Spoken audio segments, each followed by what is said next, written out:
All right, good evening, everyone. This is David Ray, President of the School District, Douglas County School District Board of Education on October 6th at 5:08. And this is typically a work session when the board has an opportunity to do some informal discussion.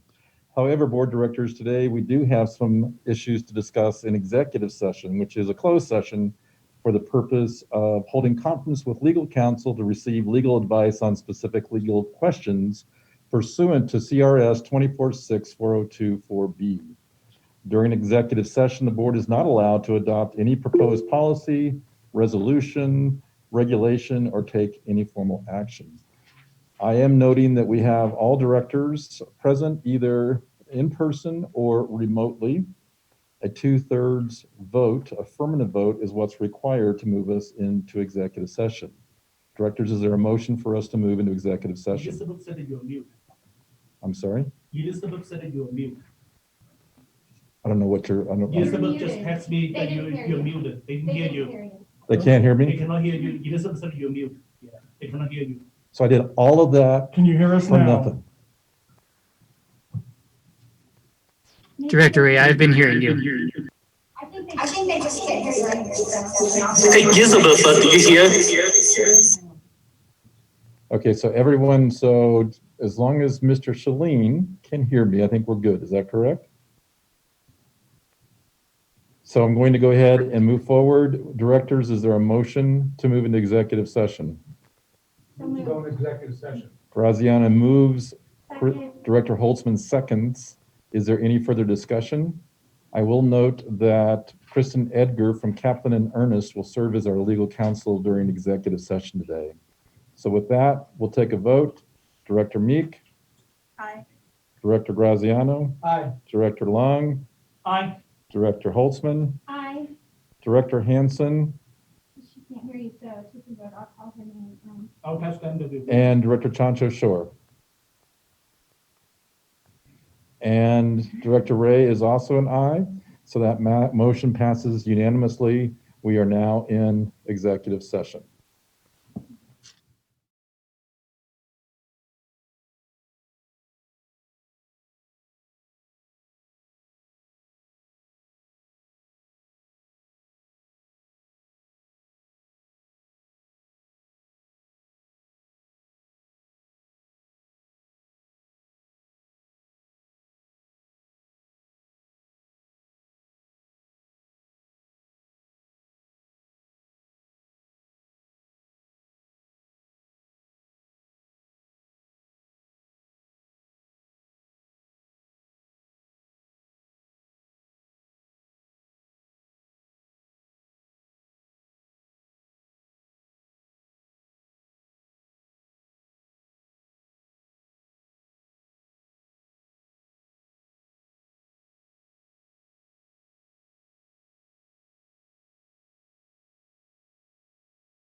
Good evening.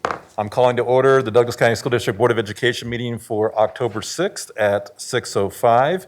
We will begin with roll call. Chancho Shore, Here. Graziano. Here.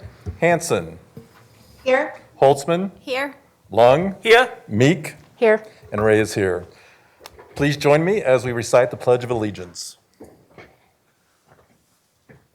I pledge allegiance to the flag of the United States of America and to the republic for which it stands, one nation, under God, indivisible, with liberty and justice for all.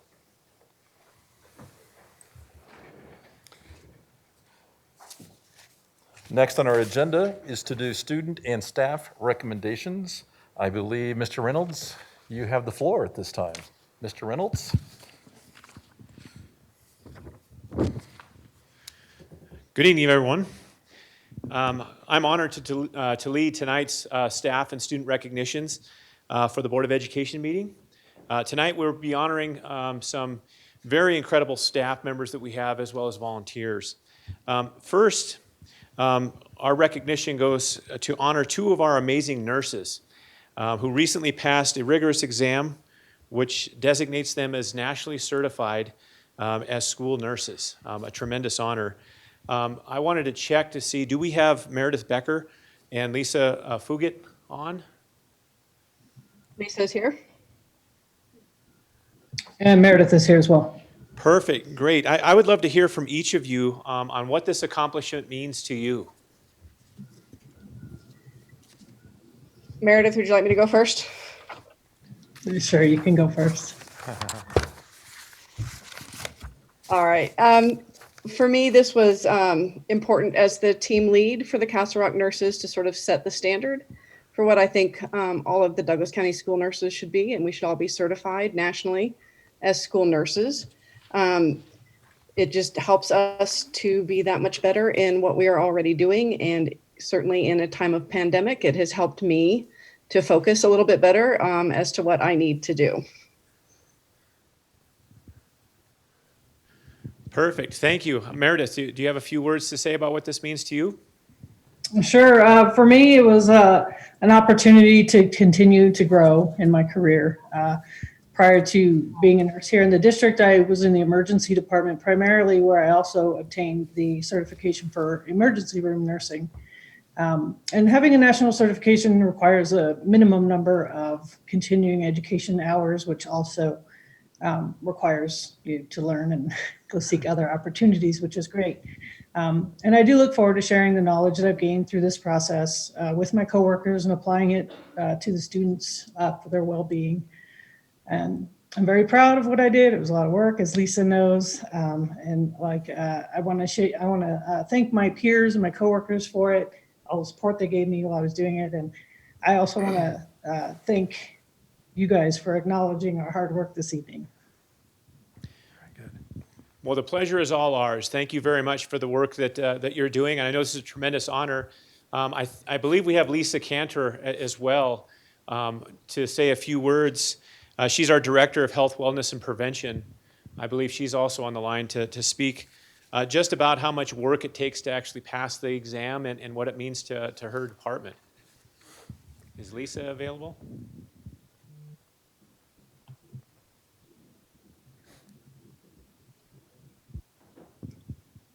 There she is. I'm here, Matt. Hi. Good evening, everybody. Thanks for this opportunity. Celia Flanagan, our coordinator of nursing services, could not be here tonight, so I have the distinguished honor of recognizing these two ladies, as well as Mary Evanson, who took the exam last year and passed. So it is really important to understand that in order to even qualify to take this exam, you have to have at minimum a bachelor's degree and at minimum 1,000 hours of clinical practice in order to sit for this.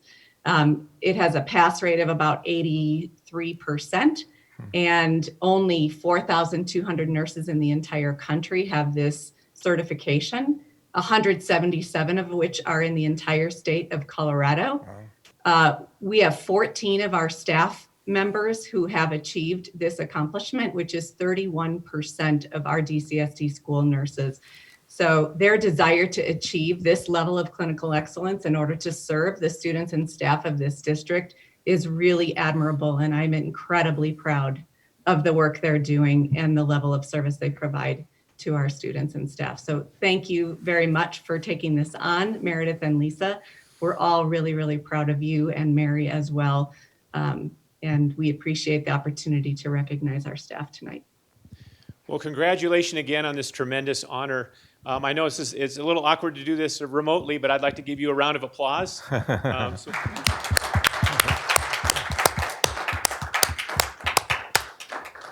And I do want to do a shout out to the other nurses in our system, especially this year given the challenges that our nurses are doing an amazing job in our system, given the challenges that we're faced with right now. And it's fitting to have two of these folks that we're honoring tonight with us. So thank you, and continue the great work that we're doing out in our schools. Thank you. Thanks, Matt. September 15th through October 15th marks National Hispanic Heritage Month. Last year, DCSD led a multi-part training program for DCSD Spanish-speaking families. The classes were taught in Spanish and helped families understand what questions to ask their child's school or teacher, how to stay informed, what roles they can play in their child's education, and the importance of partnering with their child's school and the school district. Many of the families who completed this training, this leadership program last year, continue to meet monthly to explore ways to share this information that they learned with other families in our school community. This group has since evolved into DCSD official Conexión parent group. Tonight, we want to recognize this amazing group of volunteers. I believe we have Remy with us. She is the Director of Language, Culture, and Equity, and she's on the line to tell us more about Conexión and to introduce some of its members. So with that, I'll turn it over to Remy.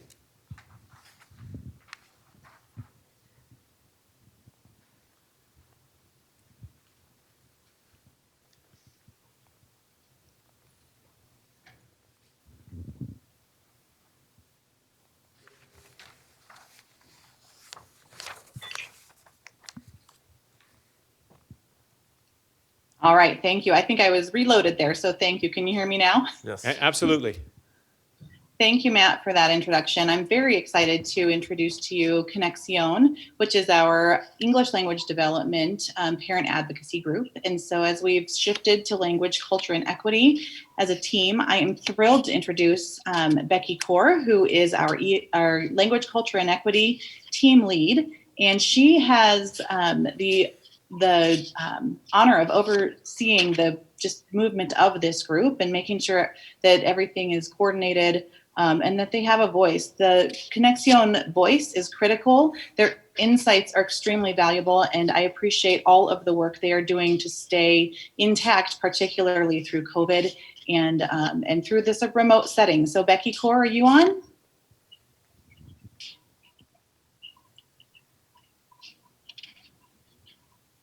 We'll see if we can get Becky. There she is.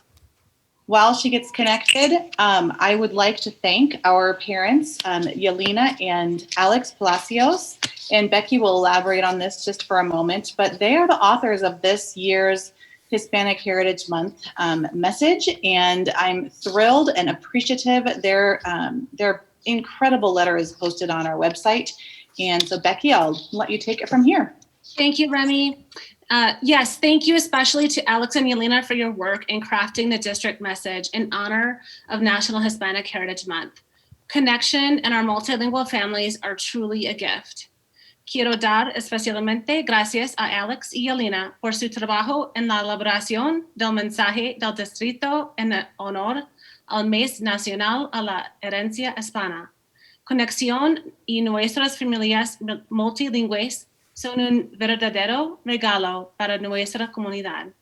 And now I'd like to introduce Conexión parent leader, Zulema.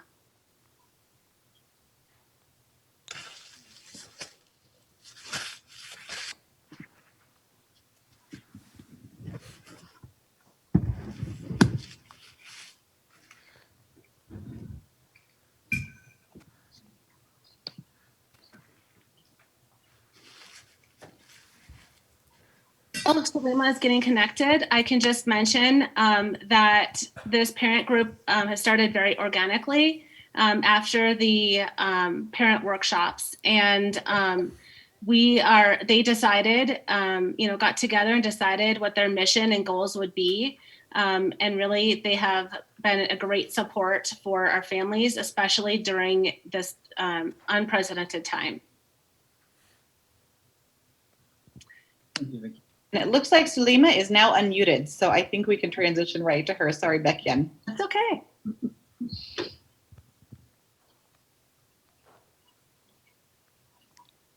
Sulema, can you hear us? Ok. Hola, mi nombre es Zuleima.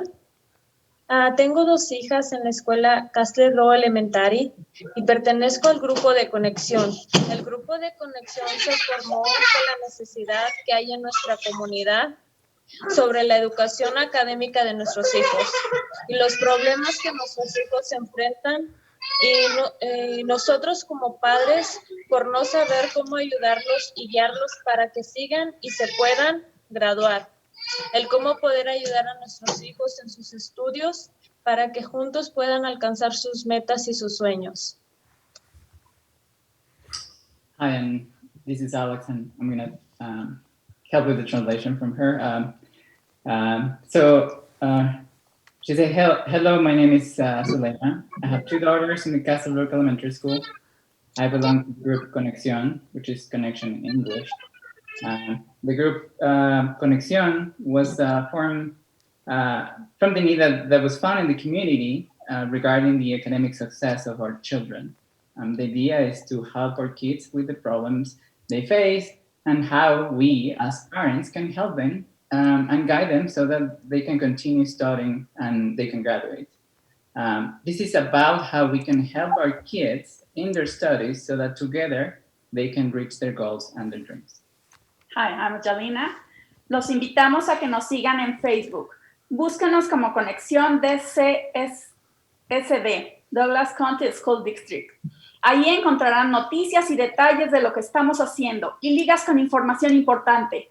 Por ejemplo, estamos trabajando para poder impartir nuestros primeros talleres con la información que aprendimos el año pasado.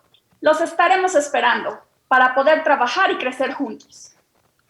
So John's going to repeat the emotion. We invite you to follow us on Facebook. Search for a group as Connection DCSD, Douglas County School District. There, you will find news and more details about what we're doing and other links to important information. For example, we're working on our first workshop where we will present the information about what we learned last year. You're all very welcome to join us to work and grow together.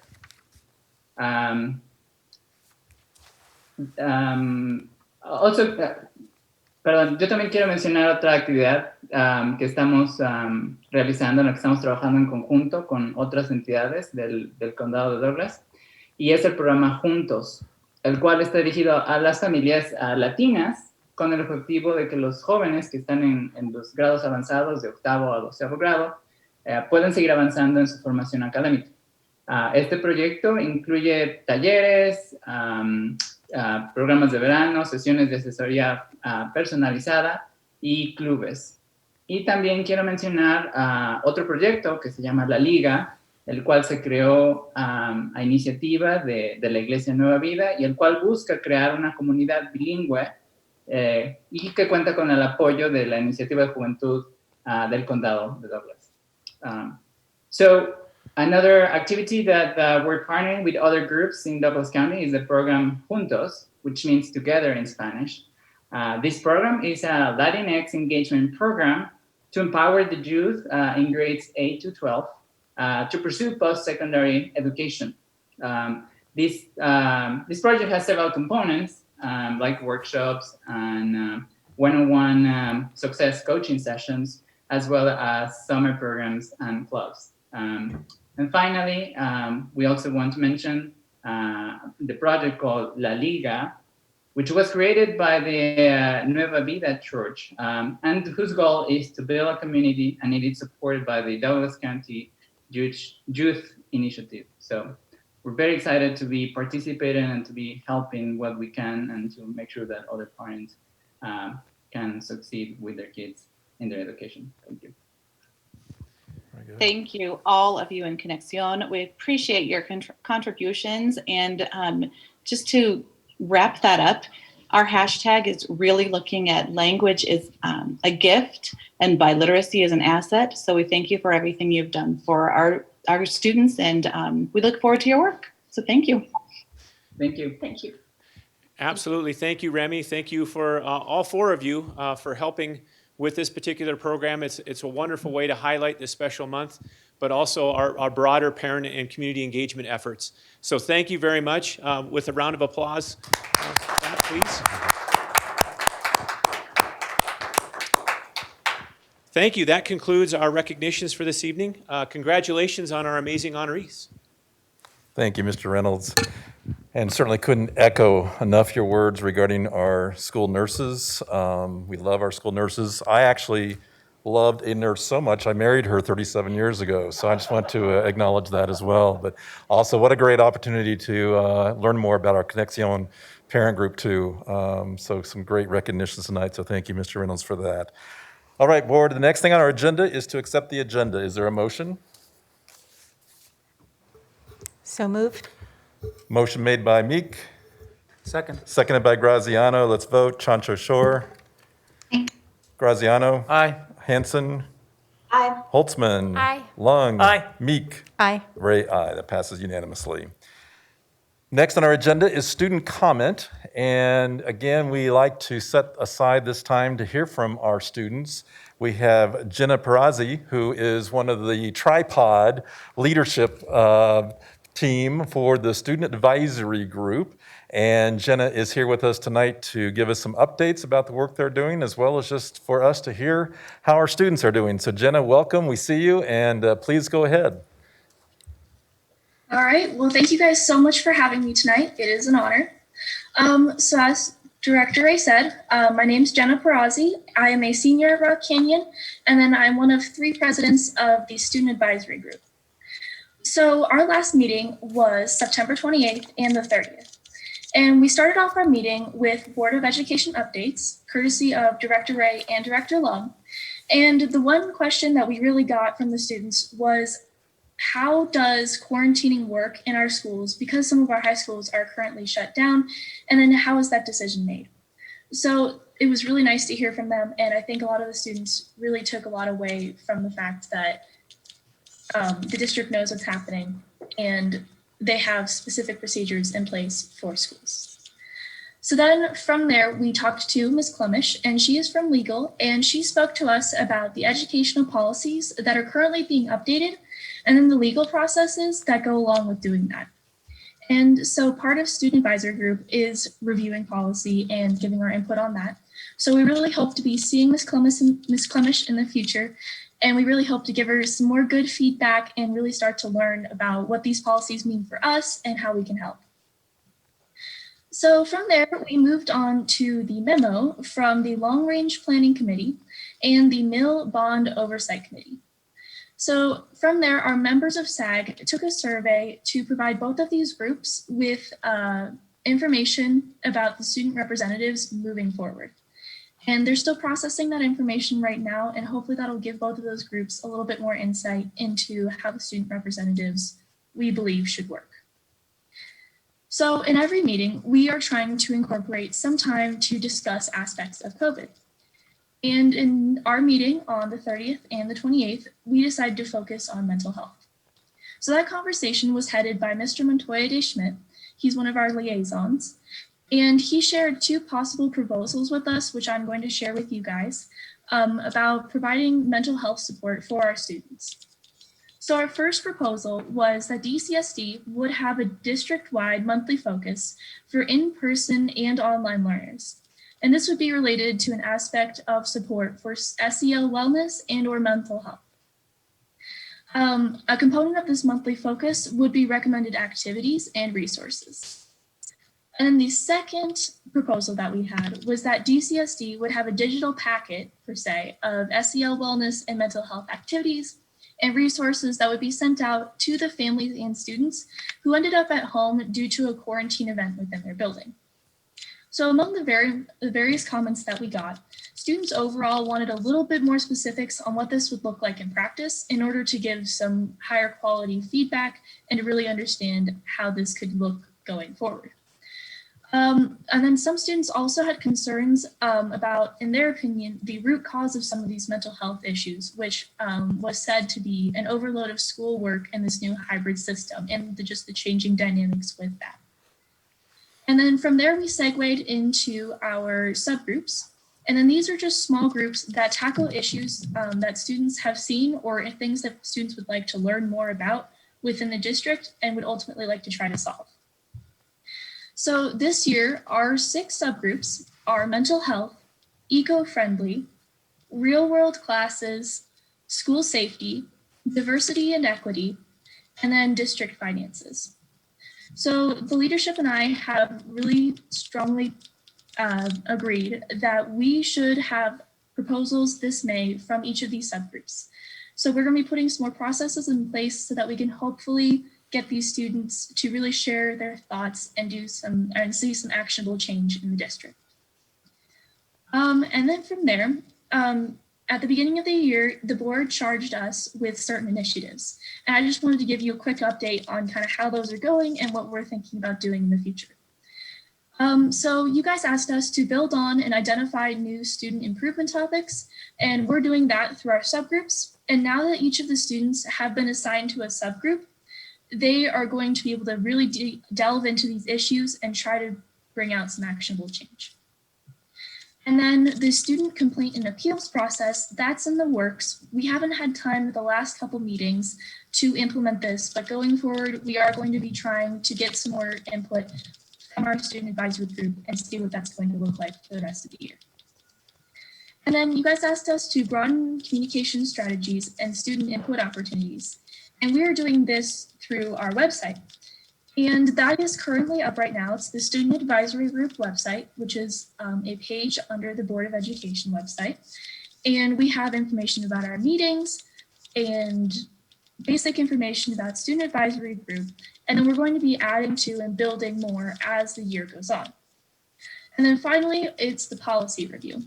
And this will be where Ms. Clemish will be the most helpful to us because she's going to be helping us learn some more about the policies so that we can give feedback to the board as they change.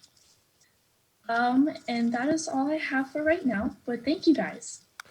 Thank you, Jenna. Well stated, well done. Again, just want to acknowledge you and the leadership team. The Student Advisory Group meets twice. Not only do they meet in person at the stadium, but they also meet remotely. And again, just that was something that they wanted to make sure that all students would have access to Student Advisory Group regarding of their preference of in-person or not. The other thing I really appreciate, Jenna, about your team is that you give safe space for kids just to talk about COVID and the struggles and the things that are going well and the things that could go better. But you also really framed it well as a leadership team to say, you know what, this is temporary.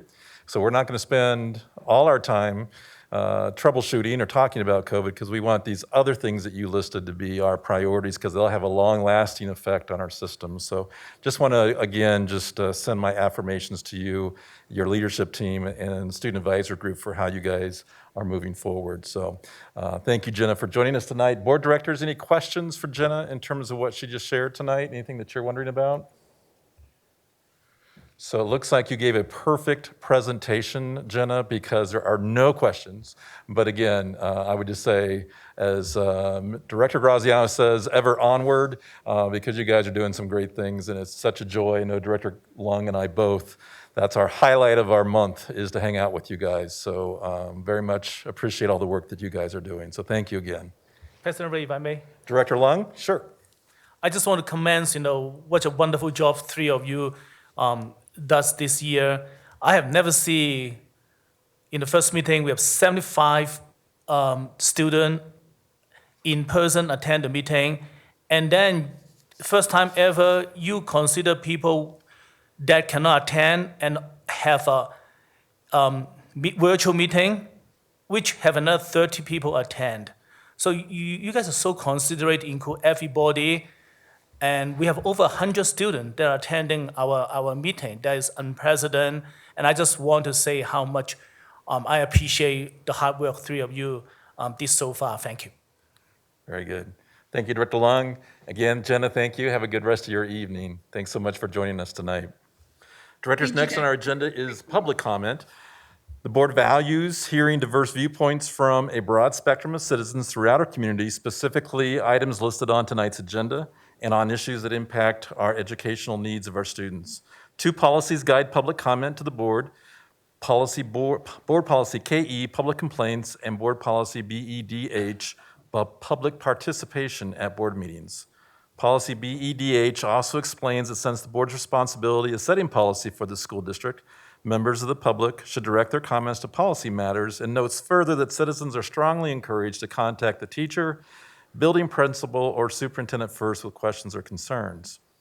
Board policy KE outlines the process for responding to grievances and complaints and explains the board believes that complaints and grievances are best handled and resolved as close to the origin of concern as possible. Therefore, we encourage the proper channeling of concerns. For example, concerns that involve a child should begin with the teacher, then the building administrator, then the director of schools, assistant superintendent, and superintendent before appealing to the Board of Education.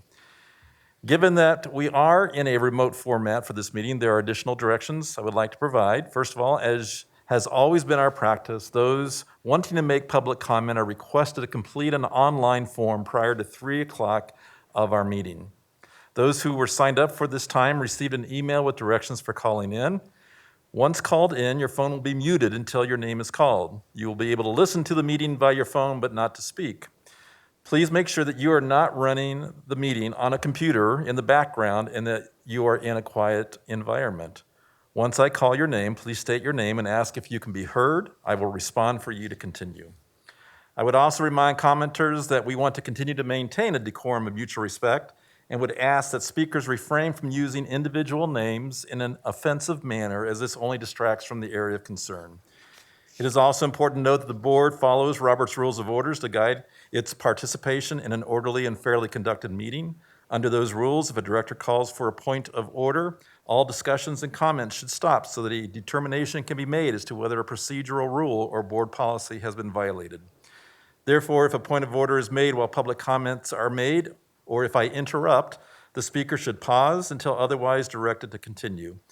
The speaker's phone will be muted until asked to continue. Each speaker will be allotted tonight up to 3 minutes to address the board, and please know that this is our time to just listen without engaging in discussion.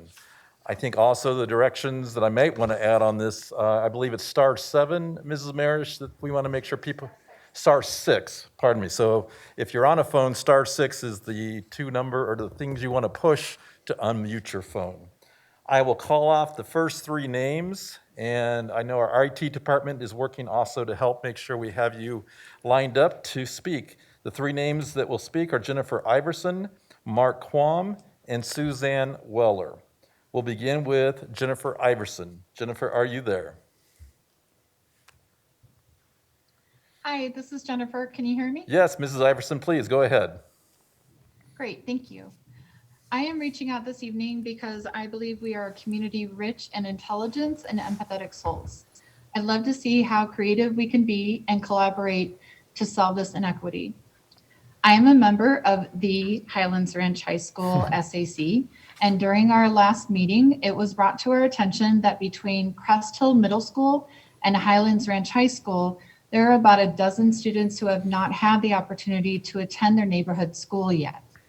All families were given a choice of hybrid or e-learning, but these parents chose hybrid for their students, but have been forced into e-learning. The families I speak of live 4.7 miles from their school, which is not included in the current busing boundaries. The parents are not able to provide transportation. Therefore, the expectation is for these kids to walk 9.4 miles round trip across busy, dangerous intersections in all kinds of weather, or not get a choice. The principals of these schools have expressed concern for their students. They have contacted and had conversations with bus drivers, the director of transportation, and the chief operations officer. The principals were not able to get a plan approved, and that's where our community can come and help.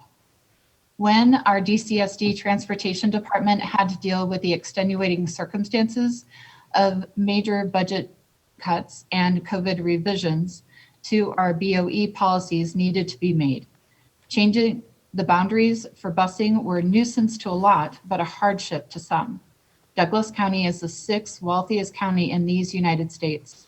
The revisions made meant that previously bused K through 6 students could be expected to walk 5 miles, or middle and high school students could walk up to 10 miles round trip, is not practical for families who do not have the privileges of most in Douglas County.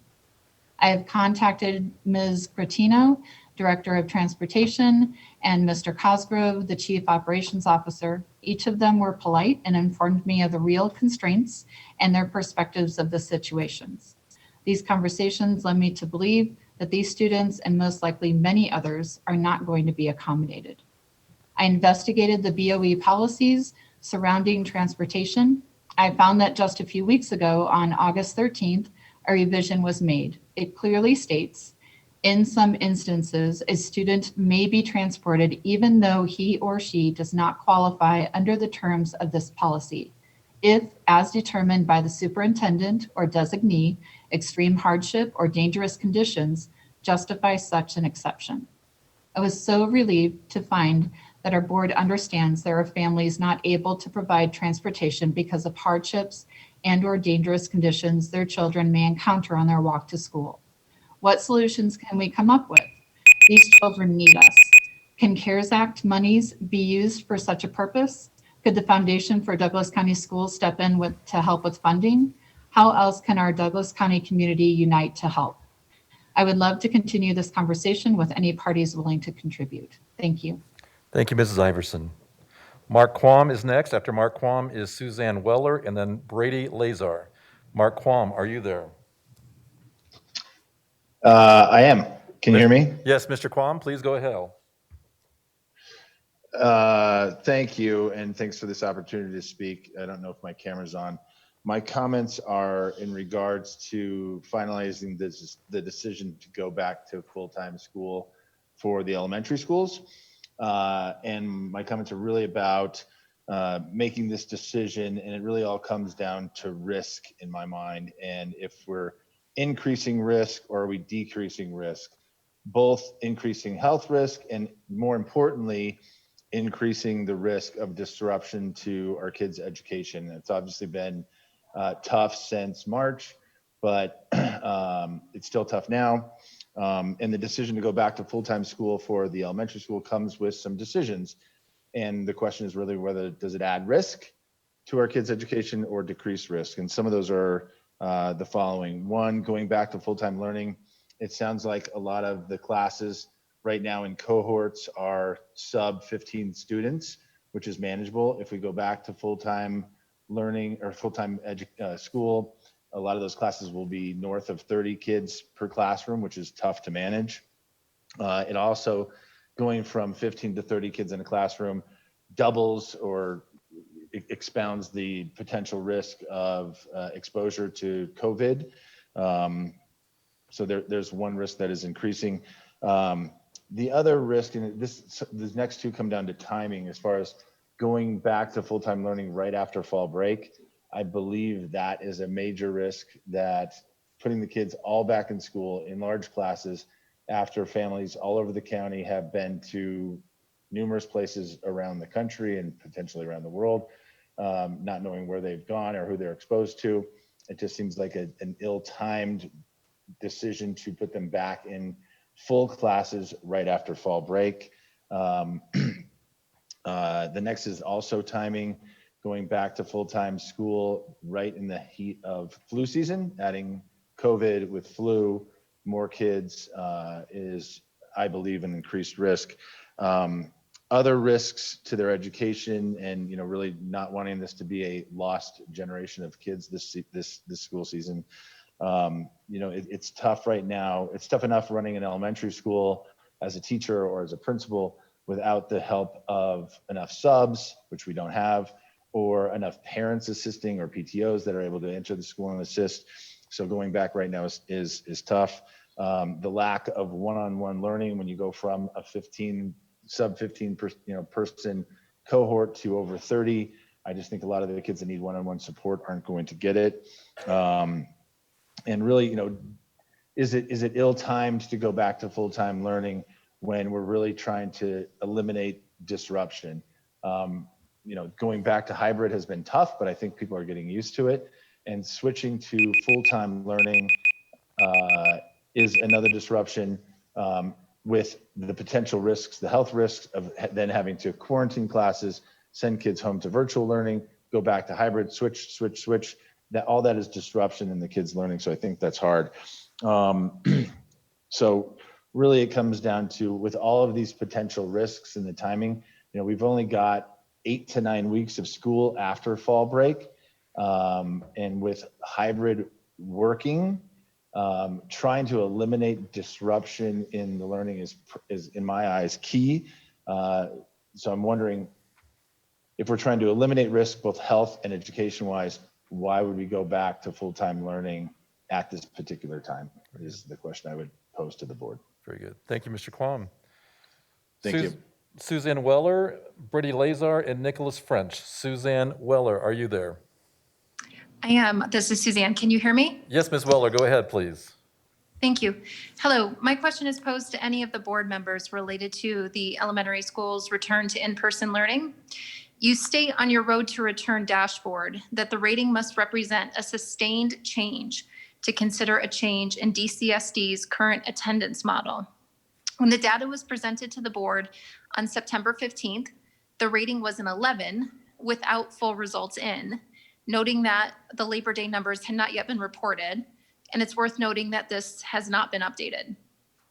This is not a sustained change and does not represent a 13 or above to warrant a return to full in-person learning based on your metrics and guidance. Since September 15th, we have recognized a spike in COVID cases and hospitalizations in Douglas County, particularly among children ages 5 to 18, and now rank as one of the worst counties as recorded by Tri-County Health.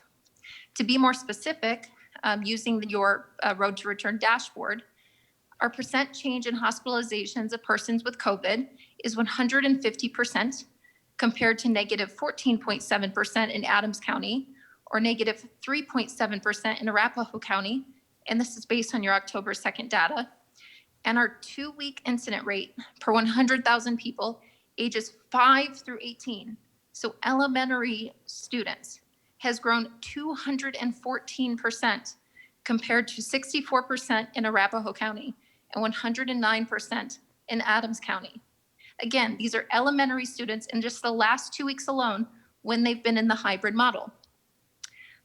Both counties, Adams and Arapahoe, opened elementary schools with full in-person learning at the start of the year and have experienced outbreaks in students and staff and subsequent shutdowns of their schools. Our rating as of October 2nd on your dashboard is currently a 9, which is a sustained change in the negative. With flu season presently upon us and cases growing in elementary age students, I would really appreciate if you help me understand why you're continuing forward with this plan when you have to recognize it will lead to more cases, exposure, quarantine, and ultimately schools shutting down as they are currently in high schools that we're seeing around Douglas County when the hybrid model is working effectively for our elementary schools. Thank you very much. Thank you, Mrs. Weller. Brady Lazar, Nicholas French, Autumn Parker. Brady Lazar, are you there? Yes, can you hear me? Yes, Mr. Lazar, please go ahead.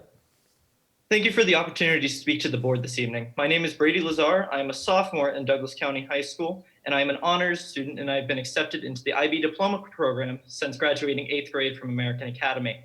I came from a very rigorous elementary and middle school curriculum, and I've come to expect that same level of rigor from my high school education provided by Douglas County School District.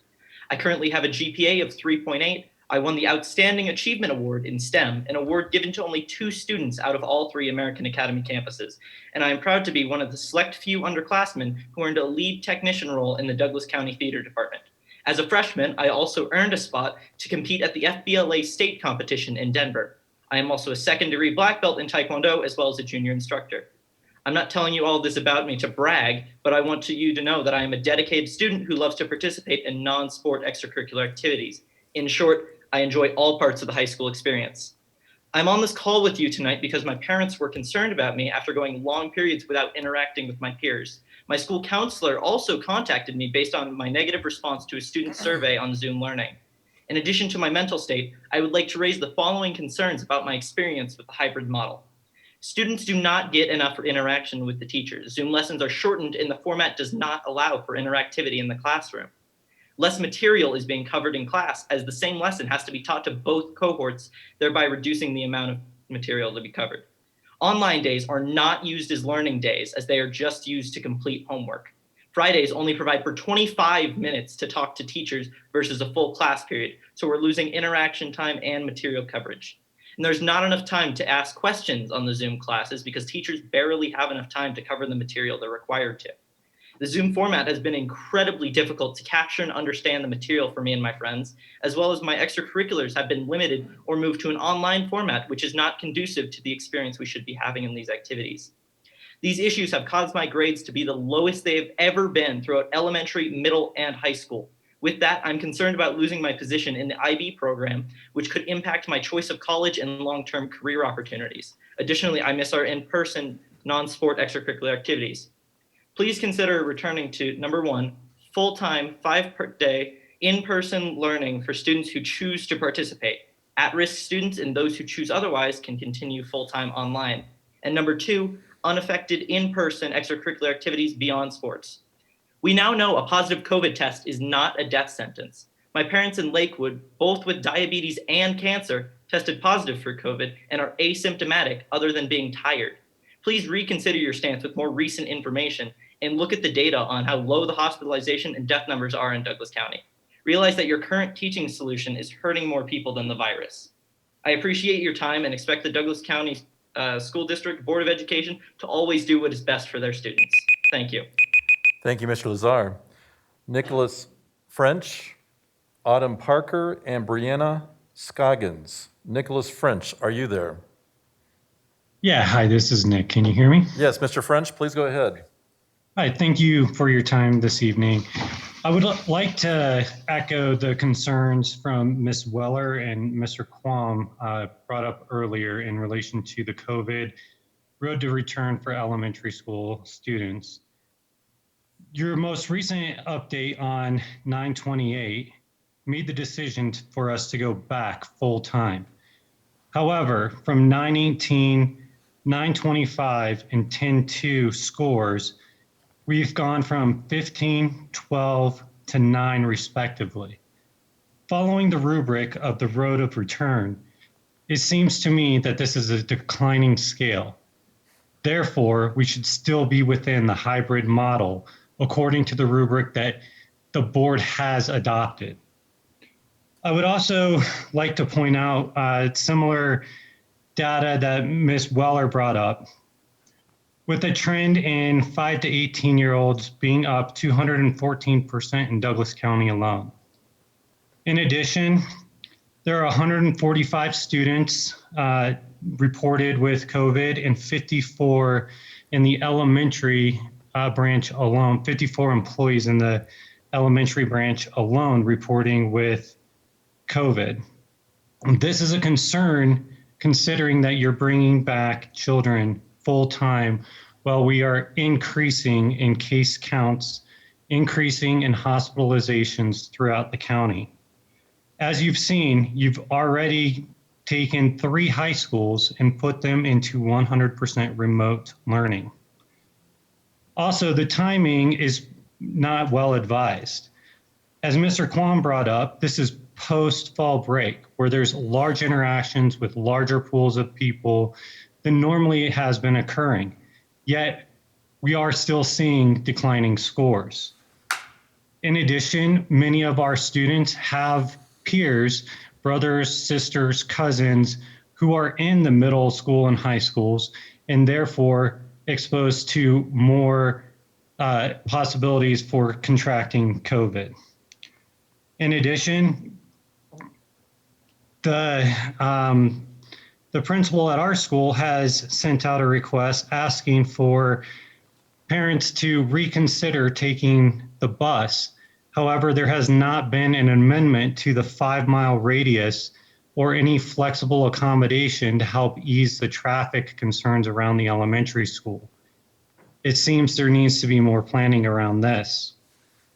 And lastly, I would also like the board to realize that changing from a hybrid model to full-time and possibly having to redact that back again is a roller coaster ride, very difficult for elementary students to understand.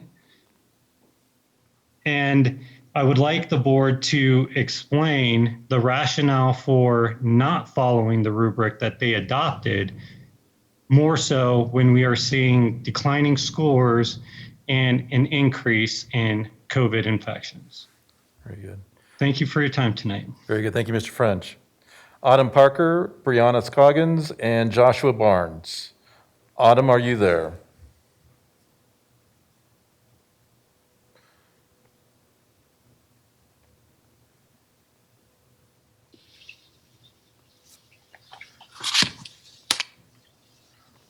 Looking for Autumn Parker. Autumn, are you there? Okay, thank you, Mr. Blair. Moving on to Brianna Scoggins, excuse me. Brianna, are you there? Yes, I am. Can you hear me? Yes, please. Please go ahead. Hi. So to kind of echo the last few people who spoke regarding the return to elementary school, you know, I'm not here to be a squeaky wheel and complain. You know, although I truly do think that things could have been much more organized and proficient in regards to on the online learning side and hybrid. I'm just here as an extremely concerned parent. A lot of what I was going to say was already addressed, but I just, nothing about this return makes sense. And everything from your guidelines that were set up to how following anything close to CDC recommendations. You know, my daughter, I agonized like I would assume most parents did about what to do, whether to enroll my daughter in hybrid versus online. And I literally switched back and forth so many times. At the end of the day, she's an only child from a single parent household. She has no siblings, cousins. And I was much more concerned with the social side, the social impact of this. It definitely was overshadowing even the learning dip that she could possibly take. So I decided at the end of this to move her to hybrid. My decision was solidified when the online school was delayed yet again another week because it seemed as though things weren't properly prepared for. I never would have put her back in hybrid had I known that in mid-October, right before flu season, right after fall break, right before a potential second wave, she would be forced to go back full-time, essentially. I just would like to know explicitly, excuse me, I'd like to know explicitly what your plans are to protect my child if she is going back to school. Candidly, I received her scores this afternoon. My daughter's a high-performing student, and she has definitely taken a dip since this has began. I cried when I saw her scores today. However, I have no doubt that is because of this current situation. But for me, it's a no-brainer. My daughter's health and well-being is much more important than her possibly falling behind, which I can help catch her back up on. So in short, I would like to know explicitly what you are doing and how it's possible to protect my daughter if she's going from 7 students in her class right now to 22 in a couple of weeks. Very Thank good. you. Thank you, Ms. Coggins. Joshua Barnes and Paya and Kelly Pointer. Joshua Barnes, are you there? I am. Can you hear me? Yes, Mr. Barnes, please go ahead. Awesome. Yes, thank you. I will be brief. I will be echoing pretty much what most other folks have already said. I do have 2 students that attend elementary school, and I do believe that the current move to full in-person learning at the elementary schools, specifically after a break, is a pretty reckless move. I am kind of new to the scene and have not probably paid as much attention as others have. And I noticed that the board had pretty much come to this decision, and I feel without any input from the public as well as the parents. So if that is something that I missed, then that is on me. But again, I just will be brief. I don't believe that it is the right move to go from a hybrid learning to a full learning with the current COVID situation, and given the uptick in cases, particularly in Douglas County, as well as all the other stats that Mrs. Weller had previously said. So again, I just would like the board to reconsider, and thank you very much. Thank you very much, Mr. Barnes. Paya and then Kelly Pointer. Is Paya there? Yes, my name is Tia. Can you hear me? Just barely. You may need to get closer, or we may need to turn our volume up. So Paya, if you'll do that one more time. My name is Tia. Can you hear me? Oh, Pia, very good. Yes, I can. Please go ahead. Awesome. I have 2 children in elementary schools in Douglas County School District. And first of all, I wanted to thank the board for giving us the hybrid option. We were initially tending towards e-learning, and we were not fully deciding on that. But with the hybrid model, we feel that it has been a very balanced opening. And we also feel the hybrid has worked. Elementary school children, the rates are low because the hybrid model seems to have worked. And these elementary school age children are better at listening to their teachers and parents when it comes to social distancing, whereas the older kids, tend to socialize outside of school probably. Moreover, teachers are able to help the kids, remind them of social distancing because of the sizes of their cohort. At least in our school, the teachers have come up with very unique ways to help the kids with this. I feel like this will not be possible with a bigger classroom, almost more than double its size right now. I feel like we are trying to fix something that's not broken, something is working. In this case, the fix might make the problem worse.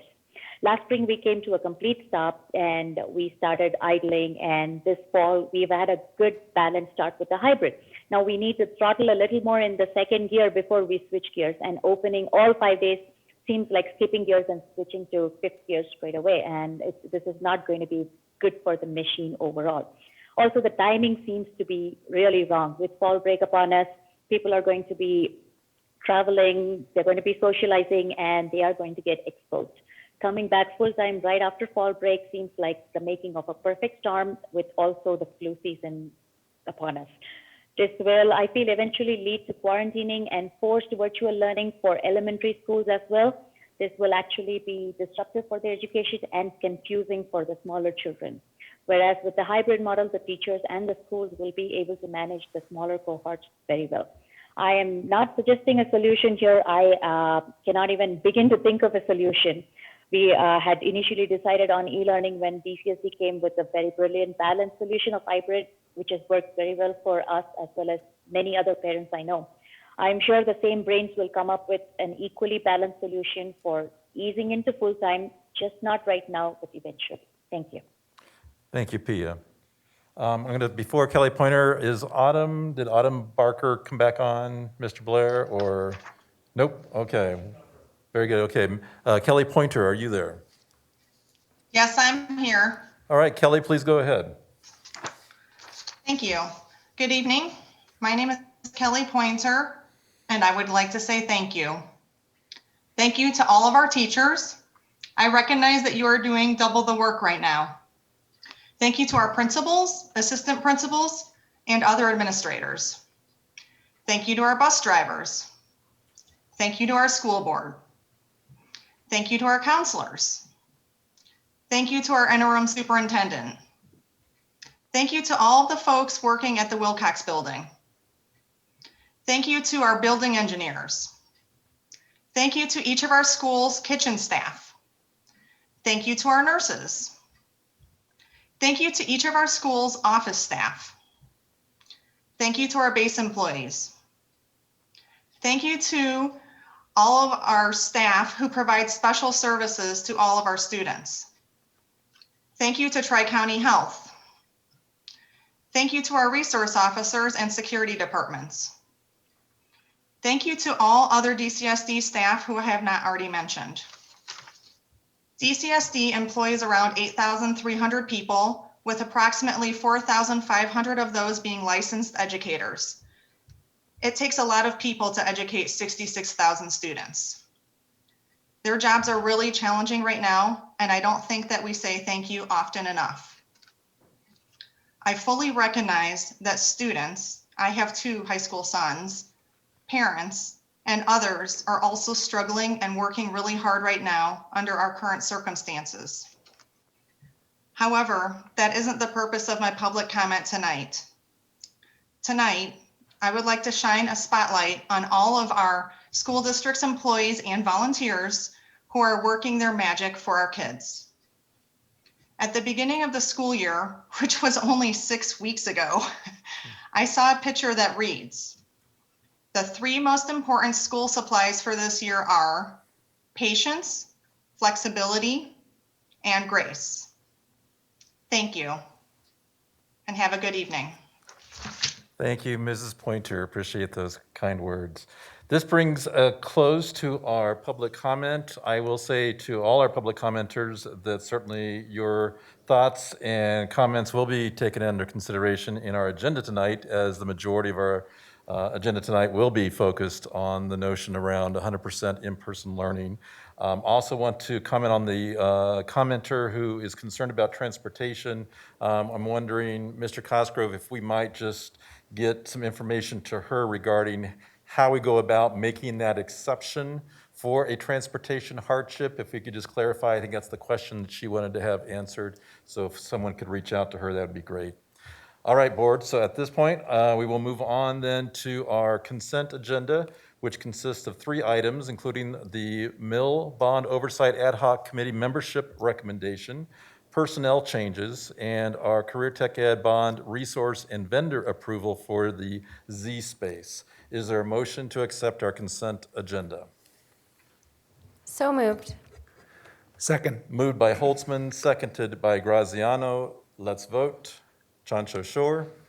Aye. Graziano. Aye. Hanson. Aye. Holtzman. Aye. Lung. Aye. Meek. Aye. Ray, aye. That passes unanimously. Next on the agenda is to approve our unofficial minutes. Is there a motion? Move to approve the minutes. Second. Motion made by Meek, seconded by Graziano. Let's go ahead and vote. Chancho Shore. Aye. Graziano. Aye. Hanson. Aye. Holtzman. Aye. Lung. Aye. Meek. Aye. Ray, aye. That passes unanimously. Next on our agenda is to consider the interim superintendent position. As you may know, those of you that watch our board meetings, on September 19th, we moved forward 2 semifinalists, and then again on September 24th, we moved forward Mr. Corey Wise as the sole finalist for the position of interim superintendent.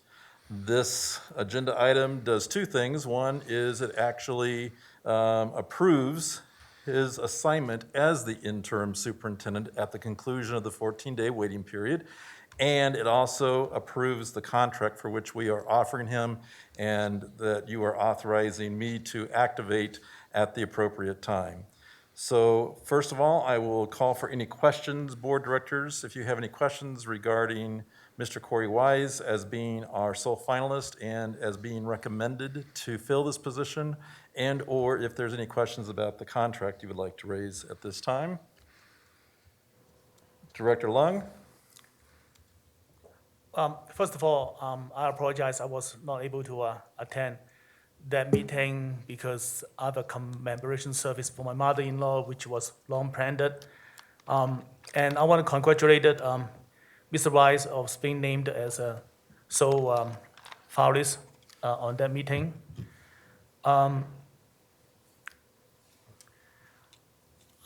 There's a couple questions that I would like to raise, and just for being transparent.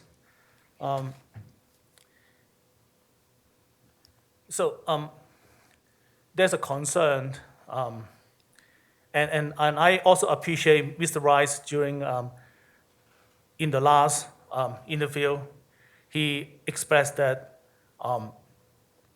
there are some issues in the past that may create some sort of diversions, and I admire him to, realize that, and I just want him to be assured the people that are skeptic about his appointment, that how he's going to bring about the changes so that he can bring in the people that has doubt about his appointment to these positions. DCSD leader that, being in these positions, in the top positions, is difficult. It's very difficult of having everybody like you, when you're making some policy decisions. But then, of course, we want to have a concerned person that appeal to, the community and gets as much buy-in as possible. And knowing that there is a complaint about you in the past, and the certain segment of special educations parents that have a little bit issues in the past. I'm just saying that for total transparency because anybody call or email can see that. How are you going to bring in the critics of your appointments to show that you are the superintendents for all the people? And you may not be able to make everybody happy, but at least they know that you're addressing his or her concerns to the best of your ability. Thank you. Very good. And I will just remind that this is not an interview time for Mr. Wise, so we've already made the recommendation for him to move forward, but I think you're encouraging him to have conversation with you, Director Lung, should he be assigned in this position to discuss possibly how to move forward with some of the concerns that maybe you've raised tonight. So that we will put out there for a possibility if Mr. Wise is indeed approved tonight. Are there other questions regarding, and directors, I will just also say for the sake of our remote directors that it's best to talk in the microphone like I'm talking because they're having a hard time hearing us. So if you'll lean in, that I think will help. All right, so with that, I'm going to entertain a motion to approve Mr. Weiss as our interim superintendent and the contract that is associated with that position. Is there a motion?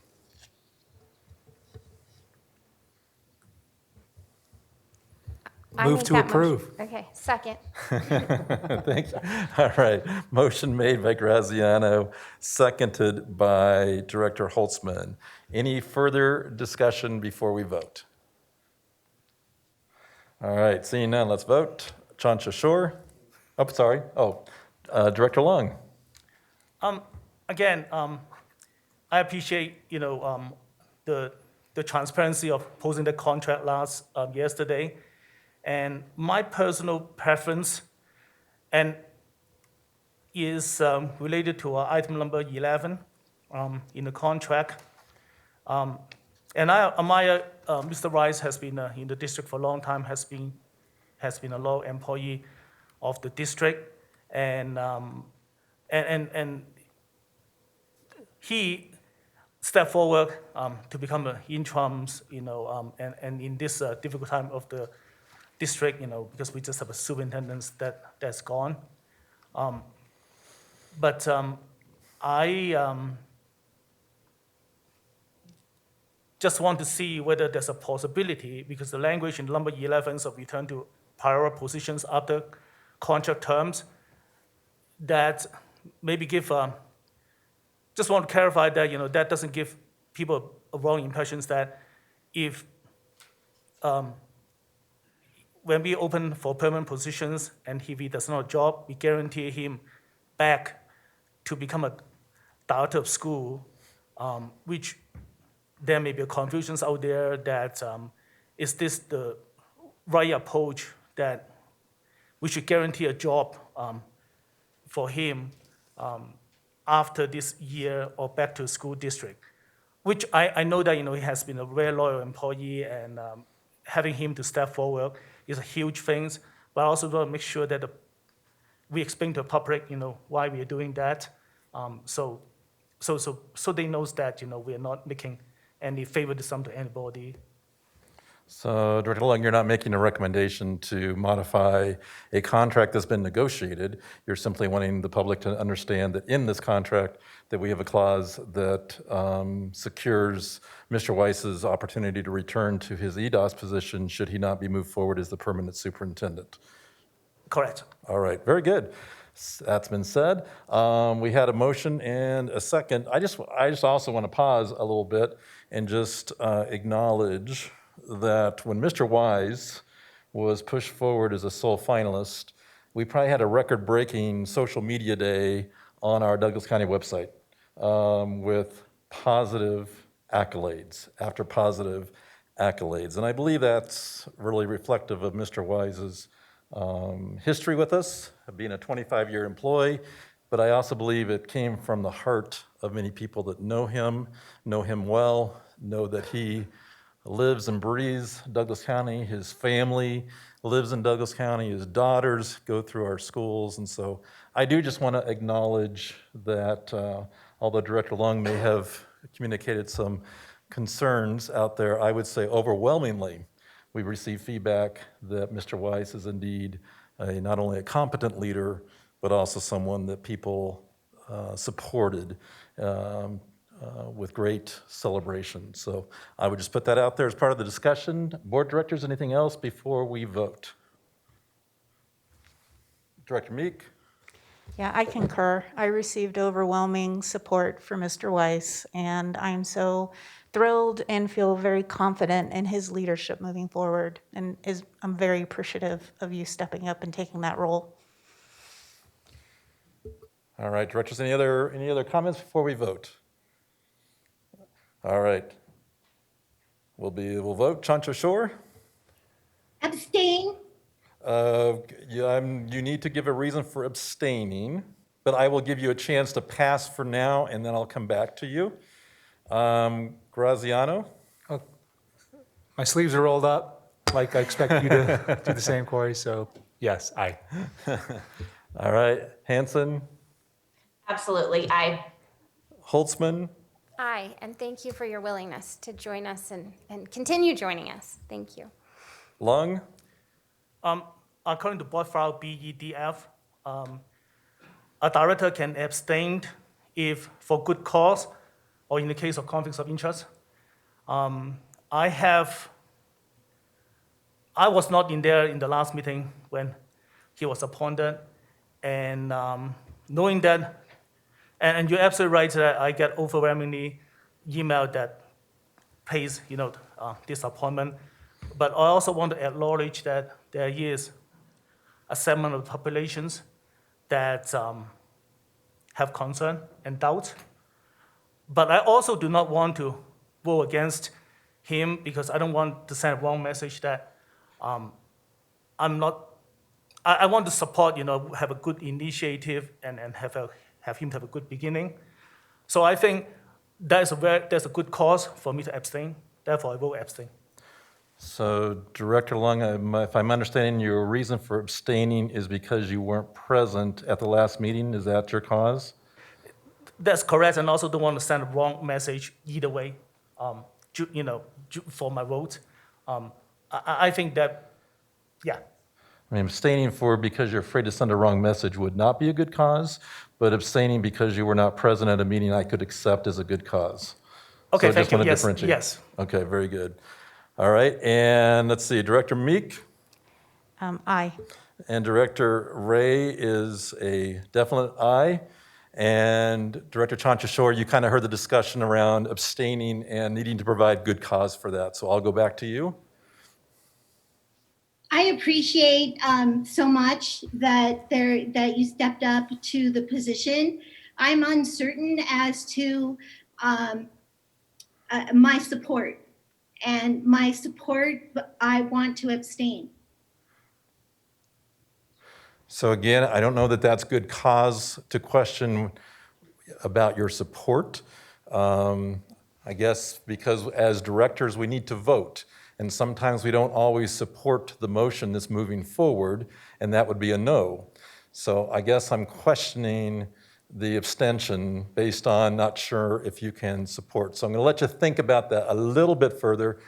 I don't know if I appropriately, did I call Director Hansen? I'm sorry, I lost track of my roll call.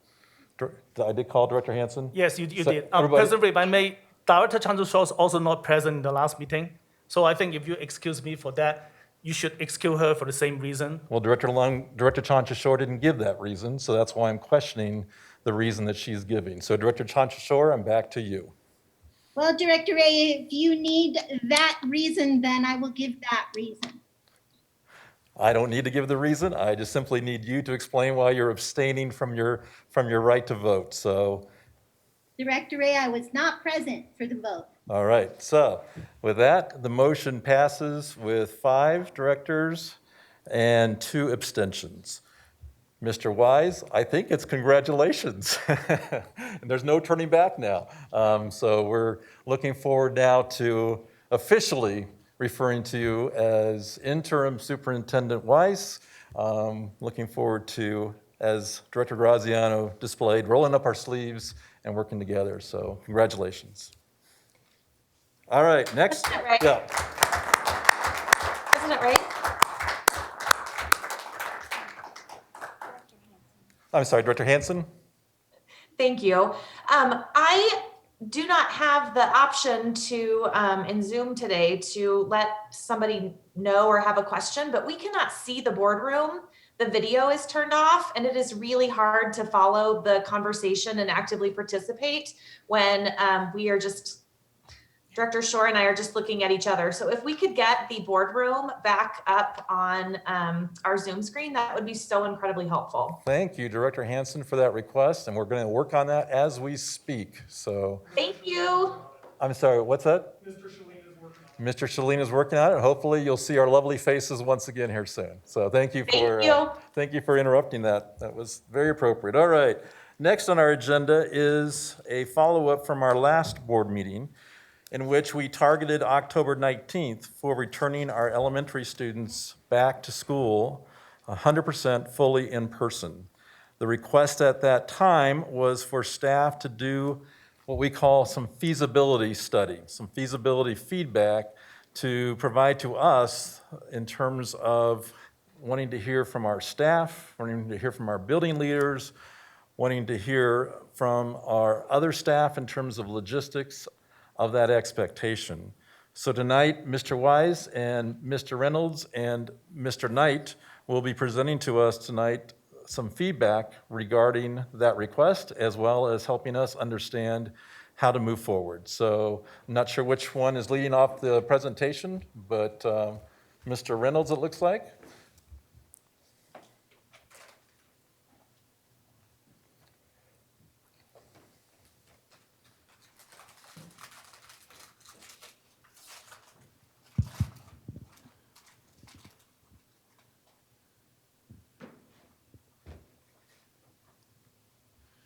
Perfect. I want to make sure that they have the video going before we get this full started. And Mr. Reynolds, before you start, I just want to pause and acknowledge you as well.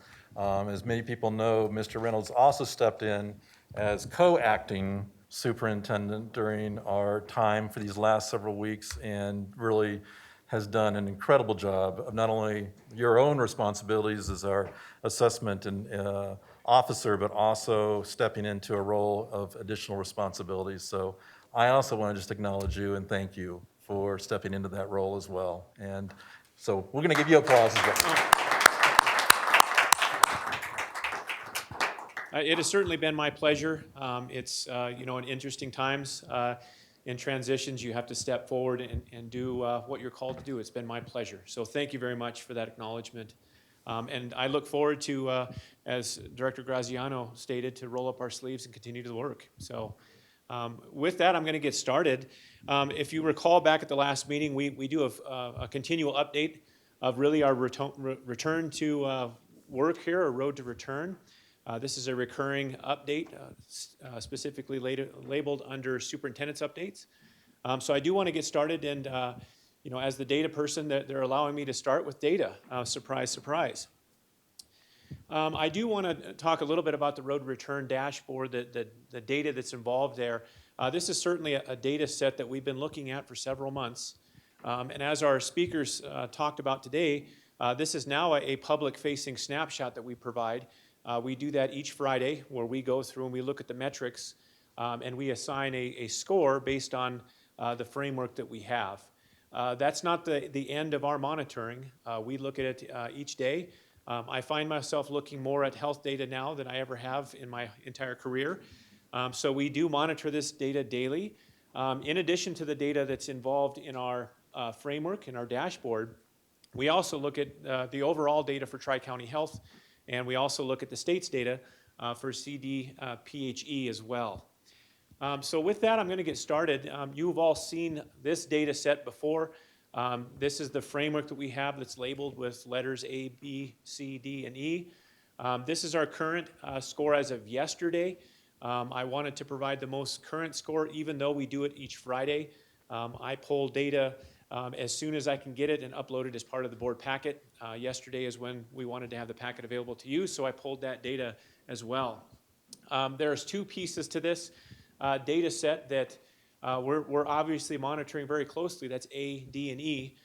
Those are the marks this time that are putting us in the range of red, and we're going to continue to monitor that data moving forward. Those are our case rates, our hospitalizations, and also specifically for school-age children 5 to 18. One note for that 5 to 18, it represents all folks from Douglas County, not just our students. But it is the data set that we're provided with Tri-County Health. This is the second page, 2 of 2. This is more of our localized data set, which talks about the personal protective equipment, and also it looks at our staff and student data. This is where we have really done a lot of work internally to track this data. And again, to credit our nurses earlier, to be able to track this and log this data is a tremendous lift for our nurses. The minute that we get a suspected case or a positive case, they just roll right into action and follow the guidelines for working with Tri-County Health to identify who needs to be isolated and quarantined and log that information. This has been a tremendous labor over the last few weeks, and we want to continue that process. This data set will now become more public as we're looking for ways to display this on our website, which should help folks understand a little bit more about this data. Instead of looking just at a snapshot each Friday, we're going to put this data up there so people can look at it by level and by region. That's something that we're going to be doing within the next week or so. So you can see our overall score now is 10. The people that were talking on public comment noted it was a 9 on Friday. As you can see on the data, there is some volatility with this data. There are ups and downs with the data, and that's something that we would probably see throughout the rest of the year. If our past is any forecast for the future, you can see this idea of a wave. The wave seems to be around federal holidays. As you can look over to the left, 4th of July is way over off on the left. We see a bump.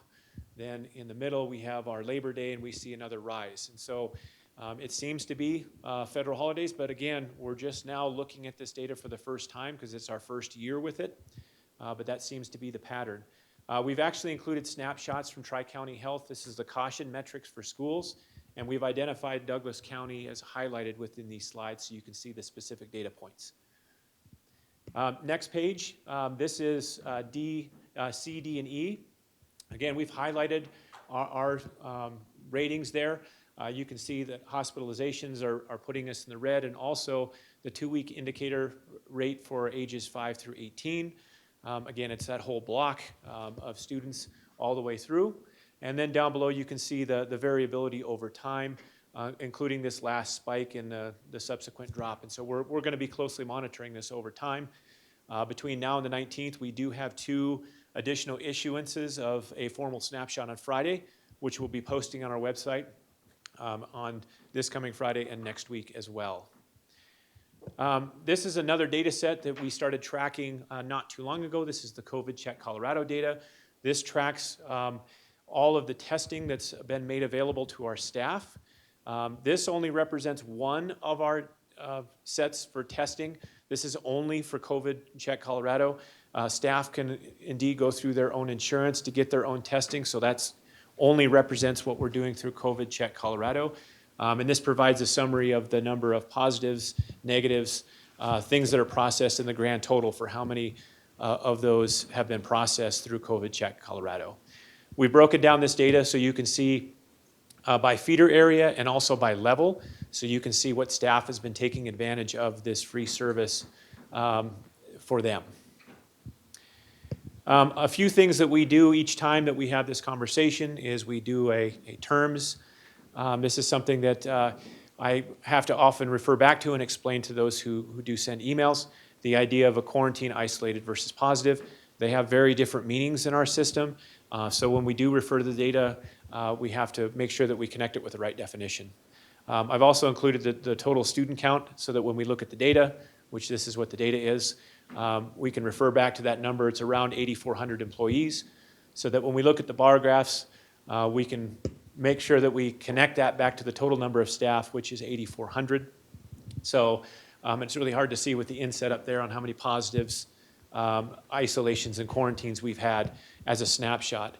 And this is one of those things that at the bottom is critical.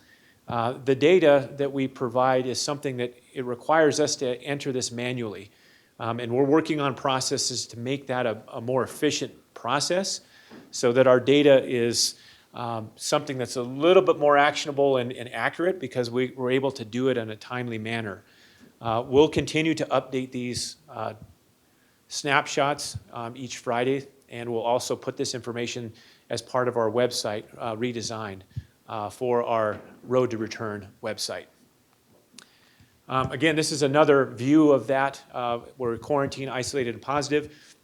Again, this represents a snapshot. This isn't a running total of the number of quarantine, isolated, and positives. It's a snapshot of that day. So that's something that you can pay attention to. And the bars that are here are not scaled. They just represent their own scales. So the top, even though the bar here for 164 looks the same as 24, it represents a different quantity. But it's one way for us to represent this as one slide. We use a percentage in order to do our calculations for the dashboard. So we take this and we run it as a percentage to do a week average. This is another way of looking at it. Again, it has the asterisk next to it because it represents a snapshot. These are ever changing depending on the day because you have people that are entering quarantine and exiting quarantine or new cases as they arise. So it is a snapshot that we are reporting here. Next is similar for students. Again, the same definitions. We're looking at quarantine, isolated, and positive. This is another snapshot of it. We have it divided by level, also based on feeder. As one of the commenters today mentioned, we have had some schools that have gone into remote learning or have had teams who have gone into quarantine or groups of teachers that have gone in quarantine. And you can see that pattern here when you look at what schools have been out, specifically at the secondary level, on where we see the biggest numbers for quarantine and for isolation, which would be the schools there that have the largest bar graphs. Also take note that the levels there's certainly a pattern, at least right now, in terms of the number of quarantines, isolated, and positives as we go from elementary, middle to high. Again, this is the same picture as before with staff, where you have a student count. Again, it's a daily snapshot. It's not a running total. So this gives you a sense of when we're moving across time. One thing that's of interest here is with students, you can see when we have different groups going out on quarantine and when they're coming back.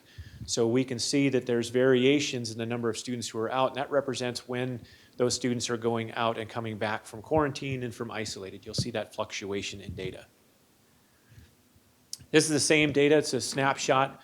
We did this by level so you can see it more clearly in table form. Again, it's this idea that we're pulling one snapshot, a data pull, one point in time, just so you can see what's happening.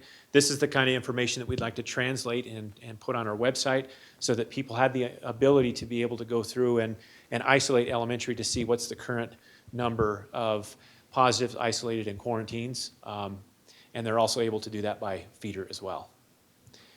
This is our score chart. Again, this is something that we've been working with for several months, and we continue to use this as a guide.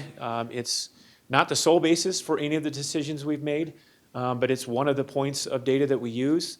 And I'd like to take this opportunity to really thank the folks at Tri-County Health, Dr. Douglas in particular, who's really helped us take a look at our data and help us understand the meaning of the data in the greater context. And that has been critical for us as we've gone through this process to look at our data, to have his brain, his knowledge, his wisdom to help us understand the data. He's been with us from the start in all this process.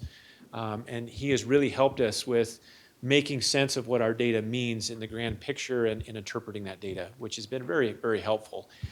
So we look beyond just the metric here. It's taking that data and interpreting it in context, because context does matter.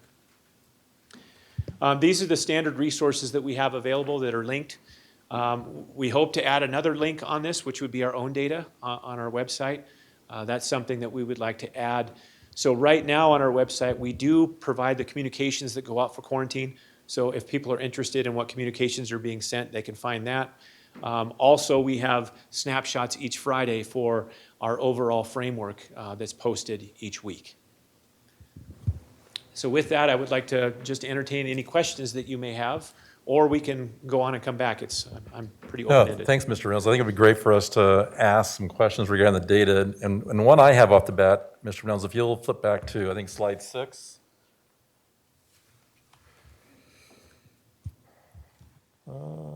So one of the things you said in the E data line is that youth are chunked together of ages 5 through 18. And I just wanted to clarify, we had a commenter tonight that emphasized that this was referring to elementary students, but it's really not. It's really referring to K through 12 because of that age group.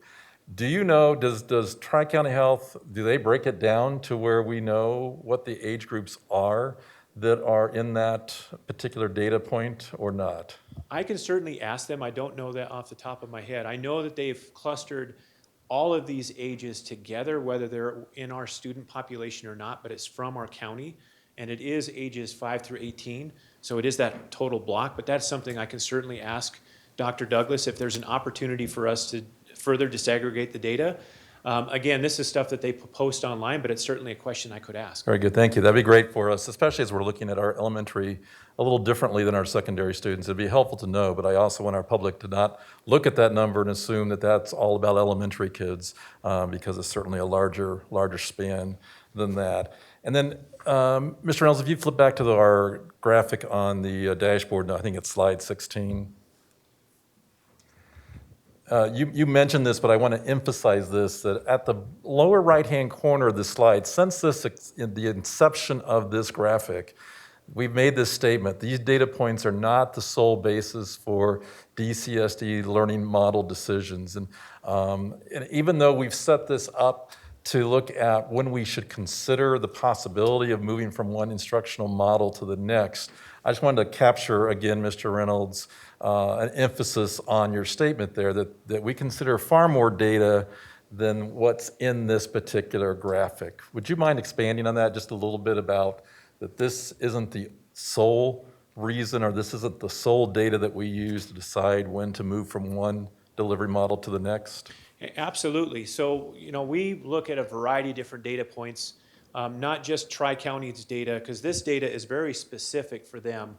And I want to go back to the title of it, if I can get to it. It's really the caution metrics for schools. They also provide more general metrics for our county, so we do pay attention to those. We also look at the dial that's available for CDPHE. That's another data set.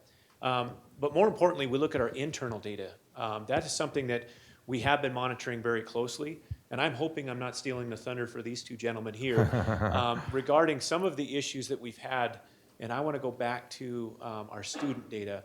So when we think about those high schools that we've run into situations where we're making decisions about whether they stay in person or go remote, when we engage in those conversations, the dashboard is certainly a consideration because we're looking obviously at somebody becoming positive.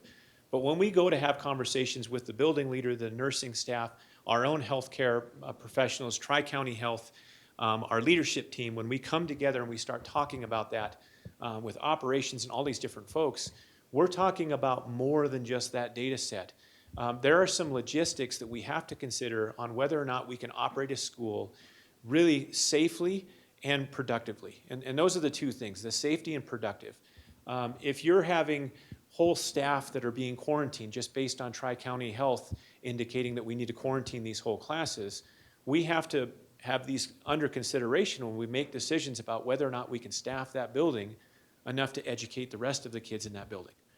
And so when we've talked with these buildings about these decisions as to whether or not to keep doing the hybrid model or having to go full remote, if a building has 25 subs that they're having to fill, we may not have the staff to be able to do that. And the learning experience for kids is going to be negatively impacted because they're going to be sitting in rooms with a sub, with their teacher that may or not be fed in as a quarantine staff member. So we do consider that as part of our conversations when we're talking specifically at schools. And really, when we get down to this level, it is a school-by-school conversation. Very good, thank you.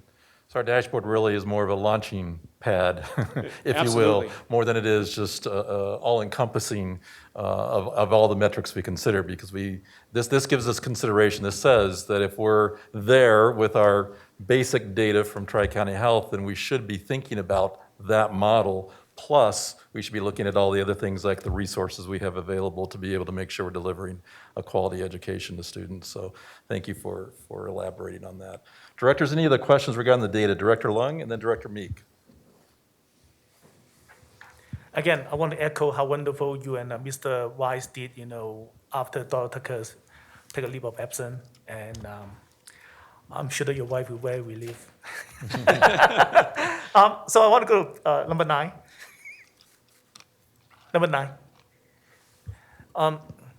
Even though the elementary student, the number of them, the rate of infections is much lower, but seems like in the teachers level, employee level, elementary, middle, and high school, they are similar. So I think one of the reasons why we have to close several high school is because of the teacher that has been quarantined and we cannot find enough substitute. So looking at this slide, is there any reason why the number of students that is being infected in elementary school is so much lower than middle and high school, but the employee seems to be having have a different data that indicate that the number of level of employees that being infected are similar.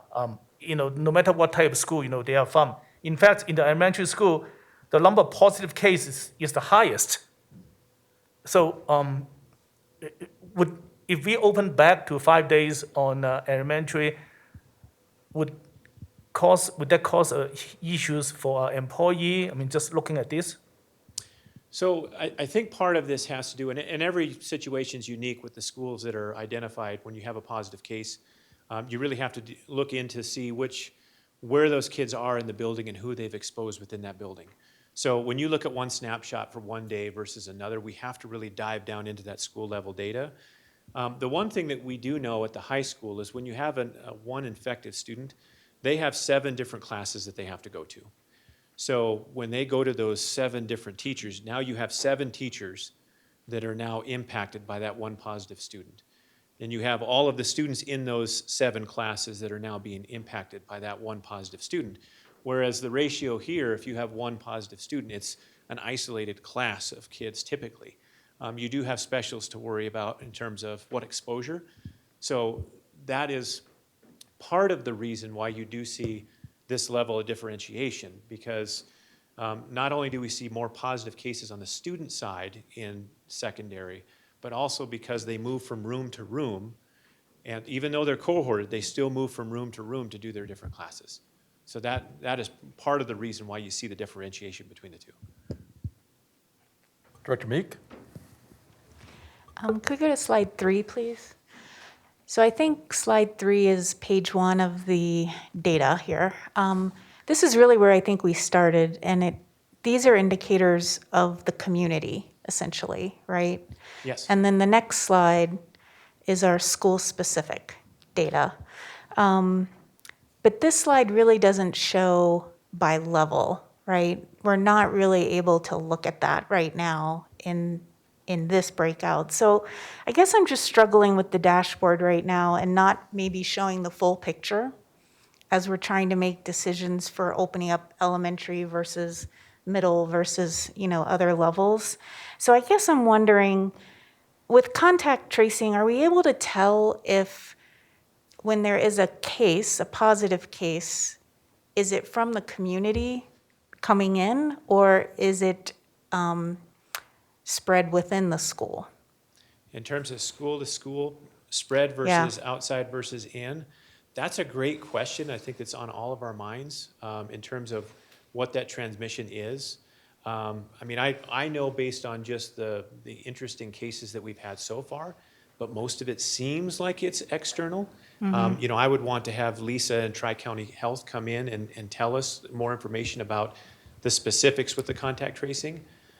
In terms of your first question, that's really our push towards getting these metrics up on the website to help really provide more clarity, because when people see this score sheet, they're not looking at the level of granularity that they want in terms of elementary, middle versus high, and that's really what we're trying to get to with the website. And do you feel like the procedures are working that we have in place for quarantining and, are our staff prepared? Is it working smoothly? Are we able to identify there's a case and we know how to then handle that? So I think there's two pieces to it. I think our staff are doing a wonderful job of responding.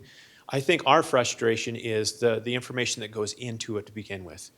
The idea of what constraints we're under to make those decisions about to quarantine or not to quarantine.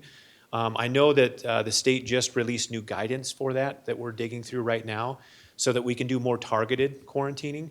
But that has been a sense of frustration when you're in a class and the students are within 15 feet of each other, but they're all being quarantined.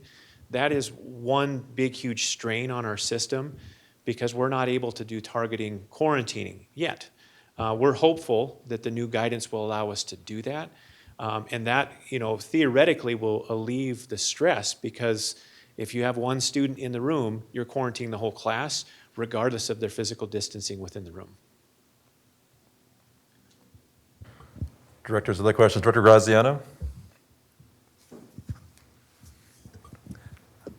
I was trying to think how to phrase that, how to just ask this. So is it a bigger challenge that in your mind, I guess, as looking at this, for example, I'm looking at the total number of tests for employees, 2007, the grand total between positive, negative processing and test schedule. So that's slide 7. And of that, there's 12 positive results. So is the challenge for us a combination or one way or the other, potential positive results or resource constraints of filling up and finding resources to teach potentially? Because I look at that, I see 1% of the grand total. It's very low overall. But is the bigger challenge around resourcing to fill, because you have all the negatives, the 1,600, test schedule 388, that's impacting resources in the school. How would you weigh that or measure that? I would actually respond, and my colleagues may have a different respond, but I would say yes to both. Because even if it's 1%, that represents a person. That means we have 12 people in our system that have tested positive, and that can't be understated. And so that's a massive impact, not only for that person, but overall as a staff to have people identified. But also the logistics make it challenging as well, because with each one of your positive tests, isolations, or quarantines, you have to backfill and get somebody else into that position to be able to provide service for kids. So I would say both are extremely challenging. I know statewide we have a shortage of subs, and it's a result of the process by which we have to go through for quarantines and isolations, and also just people going into an environment where they know with all of these quarantines and isolations, they know they're going into a situation where COVID is there. So both of them are challenging. Directors, other questions about the data? All right, Mr. Reynolds, thank you very much. And we'll move on to the next section of the presentation. Perfect. I have the pleasure of handing the mic over to Interim Superintendent Corey Wise. You want the mic or you? Whichever you choose. Okay. Good evening, Interim Superintendent Corey Wise. In waiting, I guess. We have to throw that in. It's in waiting. There's a couple days to wait. Thank you. Matt, will you push it one more? So with your resolution, as we started to look at coming back, a couple of things to talk about. We talked about what are the right dates to come back. Had we come back earlier, we would have faced some of these same things where we see jumps and that roller coaster piece about the volatility of data and quarantines and even positive cases as you go through. This is going to be a challenging year regardless. There's going to be ups and downs, and we're going to have to face those and look at both safety and look at the logistics also of how we fill subs and staff a building. So as you start to look at that, you also have to say, how can we re-engage our families, knowing that we're coming back, taking a look at enrollment, October count. And one of the things that we did within that, Matt, as you press a couple more, we worked out with every school reaching out to families that we knew had been at our schools and might have looked at homeschooling or other opportunities, to let them know that we're coming back October 19th and planning for that return. Within this piece, we start looking at the number of ways in which we reached out with social media, emails, phone calls, just to make them aware, let them have their choice of what's best. Matt, will you press one more for me? We started to look at where did our enrollment change. Over the course of time, and we're waiting for official numbers, but you see that we gained about 50 to 55 students through this process of notifying and letting them know of our intent to return in full. So while it's not a large gain, it was a way in which we could reach out, inform, and let families make the best choices for themselves. As we start looking at our guidelines, again, as we start to clarify, what is it going to look like as we return in person? We will have more students at school. We will have more students on the bus. But we also want to remind ourselves that we're always going to look at what's it mean within this range. With Safer at Home, it talks about elementary standards. That piece of normal size and reducing that we do not have to be within 6 feet were all things that we're starting to build readiness and talk about. Again, as we talk about readiness, that's a picture of individual piece. How do we feel about that? How do we prepare for that? What are the things we need to make sure we feel safe, both as a student or family, but also as a teacher in school? So as we start to build that readiness and talk about those things, we really try to look at what are our health guidelines, and then really trying to paint the picture of what that looks like. As we start taking a look at schools, we still are going to continue to have routines for washing our hands, routines for having sanitizer, routines for trying to create space, routines for cohorting, and really working within what that means in a daily life. Rich Cosgrove and their teams have worked on the HVAC units, as we know, coming into this year. They're working at how we work with ADA and individual teachers' needs. So as we go going back on our health and safety mitigation factors, we want to continue to build that safety and that purpose with each individual. Last, as we start talking, we wanted to build in and gather more information from our schools. We wanted to take the time to build in readiness, time to build in days of work. Ask what is needed, how ready are you, and what else can we do to help you in this process? And we're continuing to build that readiness. With our resolution to come back on the 19th, it's our work within our schools to work with each individual and to work to get our whole system ready to go. So as we start talking, we worked on a survey, just as a check-in type of survey, to say, where are you now after starting this work? And what else will we need to do to help prepare for the 19th? Matt, do you want?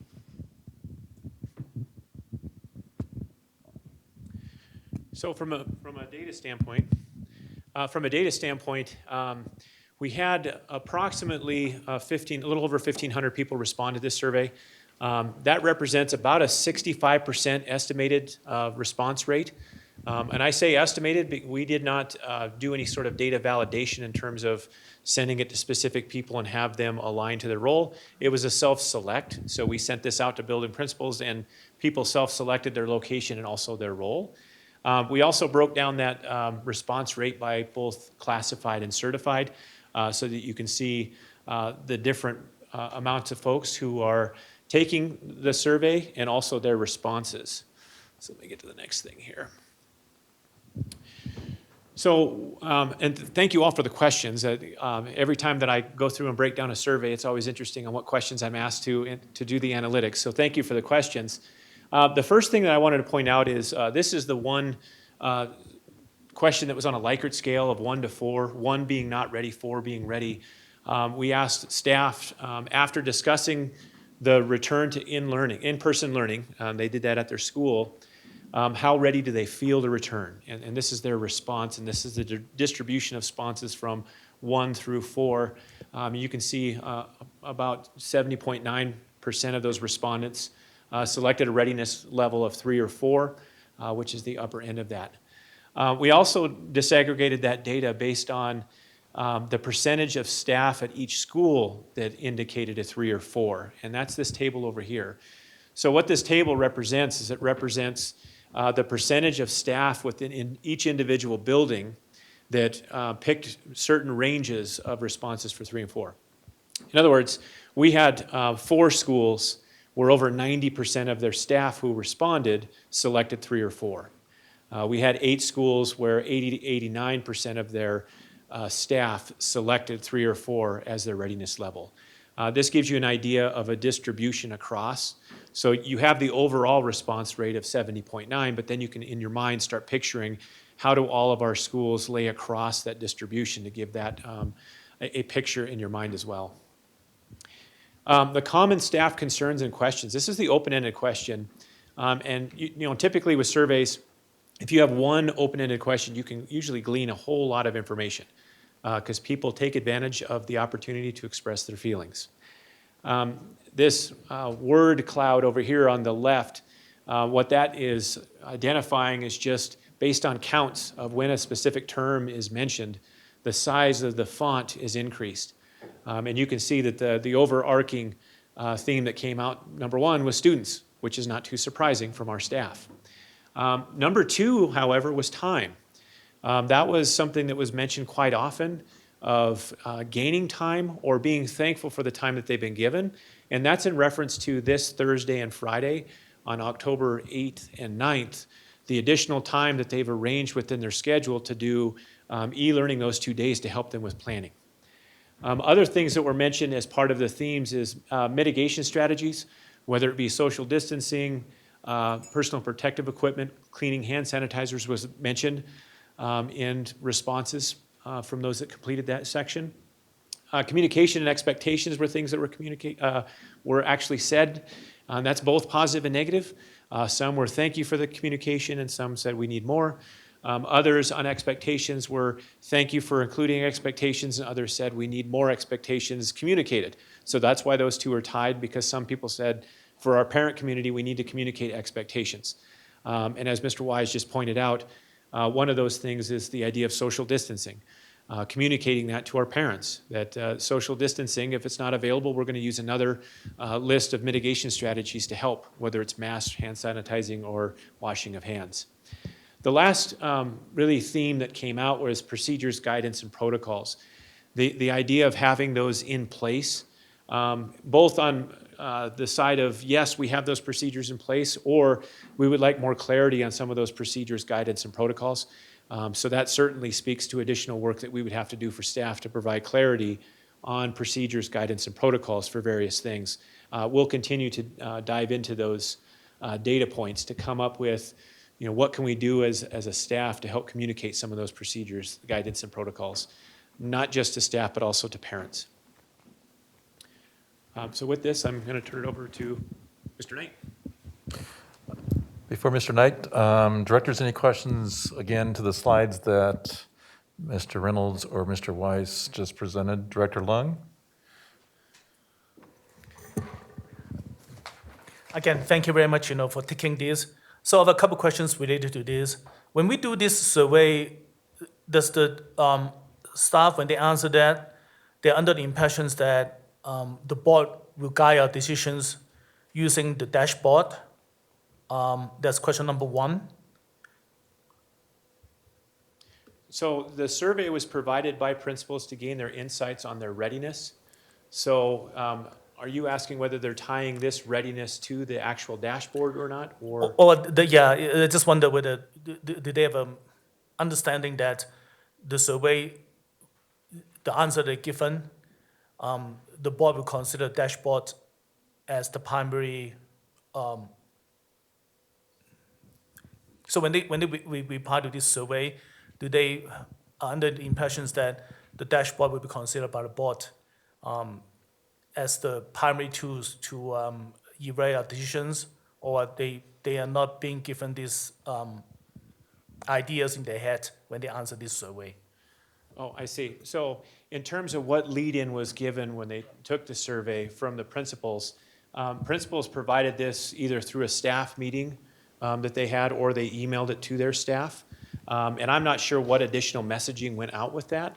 I will say that in terms of the dashboard, when it comes to procedures, guidance, and protocols, there were questions about the dashboard within the survey.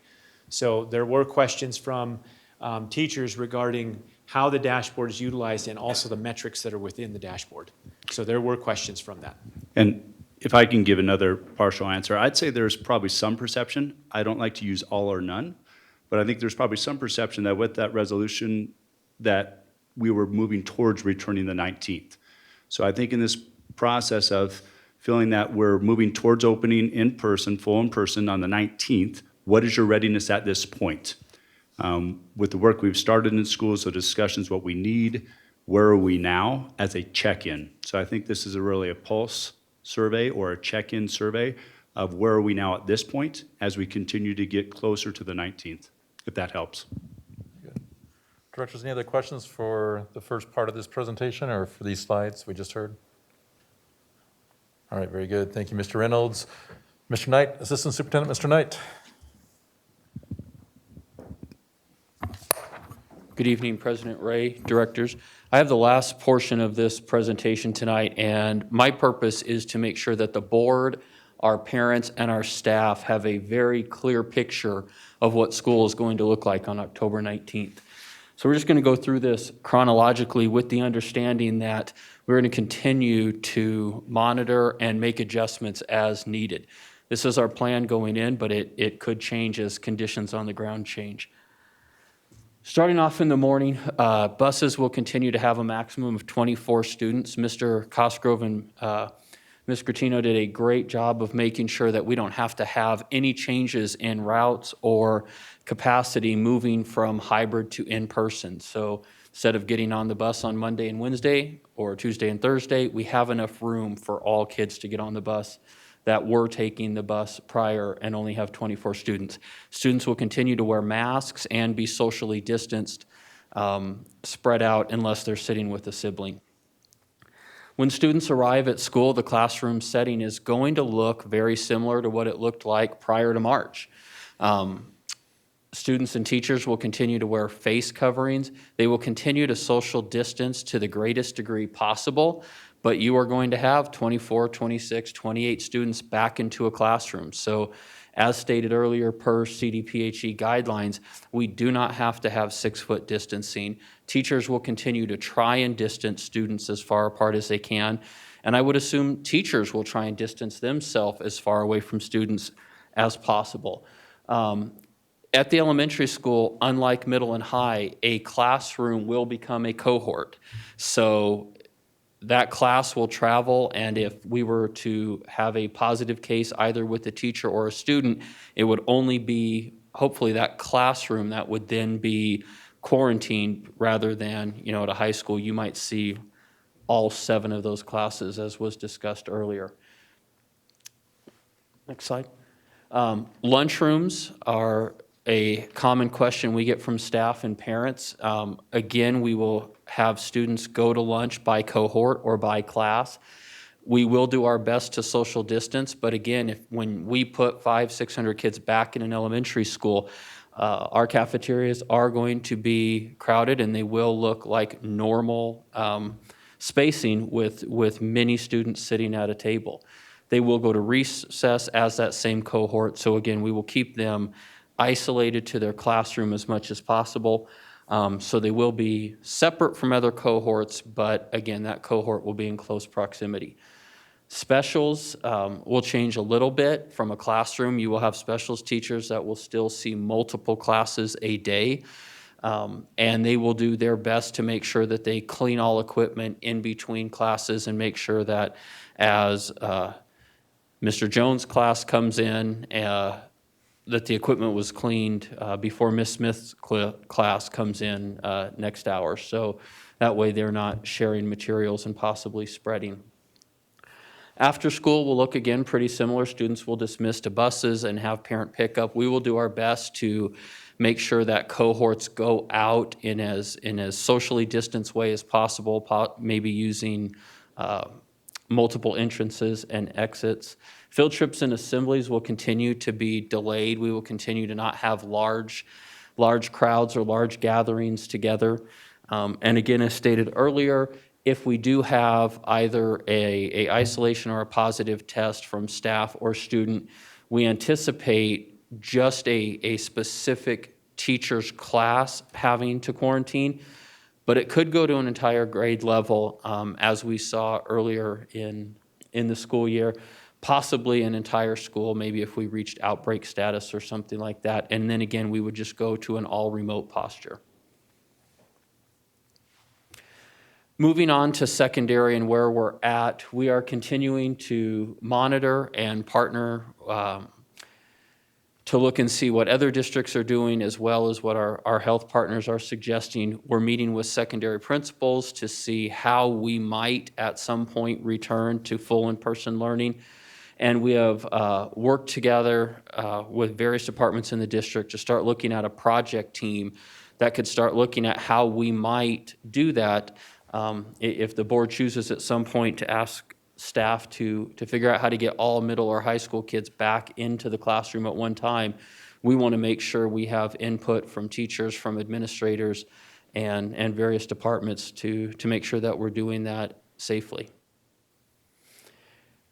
The final slide here is just to give the board and community and staff an idea of what many of our neighbors across the Front Range are doing, where they are with elementary, middle and high. You can see virtually all school districts across the Front Range still have their secondary hybrid. They are dealing with the same nuances that we are in terms of just making it very difficult to get 2,000 kids in a high school at one point and still socially distance, because per CDPHE guidelines, secondary students still need to social distance. It's only elementary that do not. And in elementary, again, most of our neighboring districts are either in-person or going to in-person very shortly, as we are.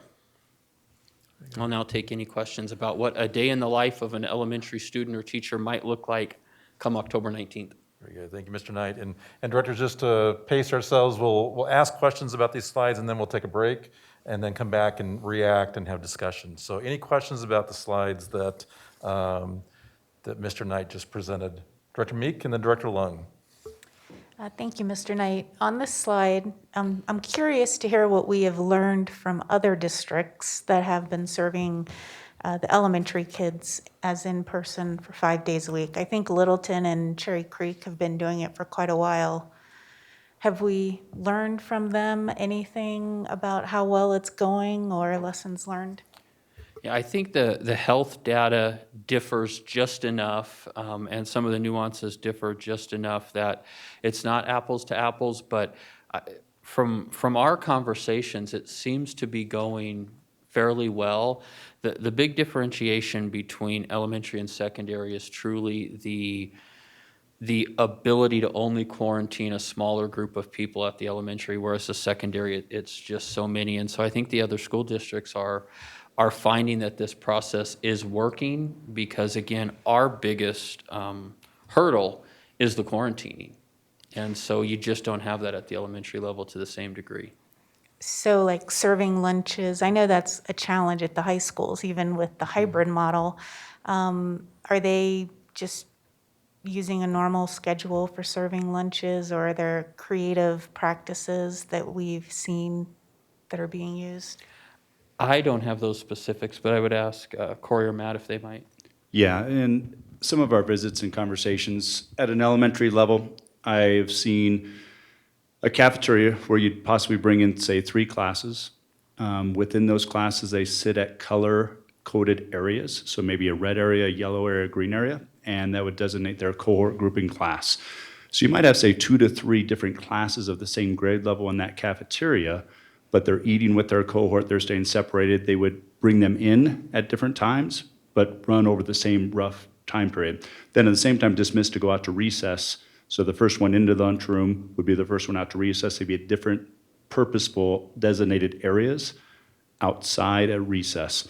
So while you see a normal lunchroom environment, they would try to have a little bit of spacing, a little bit different of timing to get their number of classes within there. Our same elementaries would look at similar types of situations. All of our schools have talked about what that would look like, have set up plans for what that'd do. That might be one example of what we've learned and what is working at different areas. Very good. Director Lung, and then Director Chancha Shore, and Director Holtzman. Director Lung? 2 questions. One, slide number 28, regarding to cleanings. So now we move back to 5 days for K to 5, 6. Are we going to do more deep cleaning, or are we going to do more additional cleaning compared with last year? Is this something that in the plan? That's my question number 1. All right, and hang on, Director Lung, if we could just take one question at a time. Okay, sure. Chief Operating Officer Rich Cosgrove is coming forward to answer that question.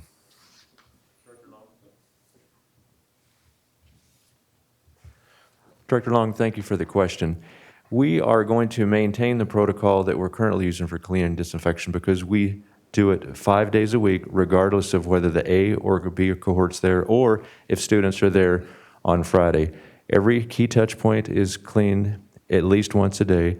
All tabletops, countertops, desktops are cleaned and disinfected along with the touch points every single day, and the playground equipment. So that protocol will continue. At the morning of every day, the building engineer views the checklist of the custodial contractor to confirm they've certified they've cleaned and disinfected.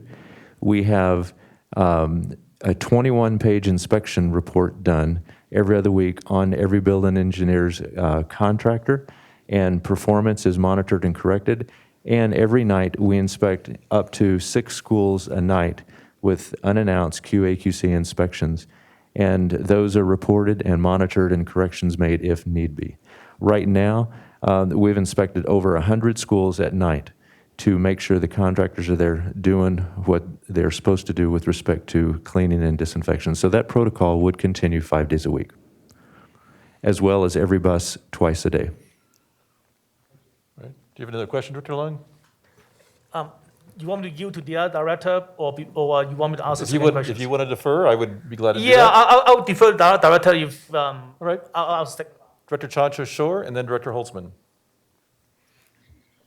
Good evening, and thank you very much for answering all my questions in email this week. Appreciate it.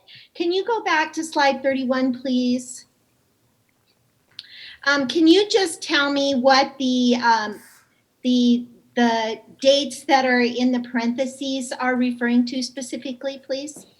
Mr. Reynolds. Thank you for the question. So those dates are in reference to exploring their website when they're making that decision to come back in that modality. So if you look at Adams 12, they listed on their website that 9/28 was the date that they were going to come back to in-person. And that was based on their website. Thank you. Right. Director Holtzman. Yeah, I wanted to thank you all for the presentation, but also for the dialogue that you've talked about that has happened at our schools. And even it looks like some changes have been made already based on that dialogue. With time being one of the main concerns that teachers had. Students, of course, was first, I remember. But knowing that you already made an adjustment to give more time on the 8th and 9th is appreciated. I also appreciate that you've really given us a good idea of what it would look like for our elementary students to be full-time in person starting on the 19th and highlighting many of our risk mitigation strategies. And I know that some I'm not even sure we're up there, like the testing that we provide and a couple of others that I thought about. But I guess my question is, what I haven't seen yet is we've been working so closely with Tri-County Health Department, looking at our risk mitigation strategies, helping us identify factors on the dashboard and other things we need to consider. I'm assuming that we're continuing to work very closely with them. Have no reason to believe otherwise, but I would just like you to confirm that and let us know if they've given you any significant recommendations in regards to our target date or the plans that we are currently have in place and plan to continue. So I'm not sure who that question is for, but Yeah, I think Mr. Reynolds has been okay. in the most recent communication. Yeah, thank you.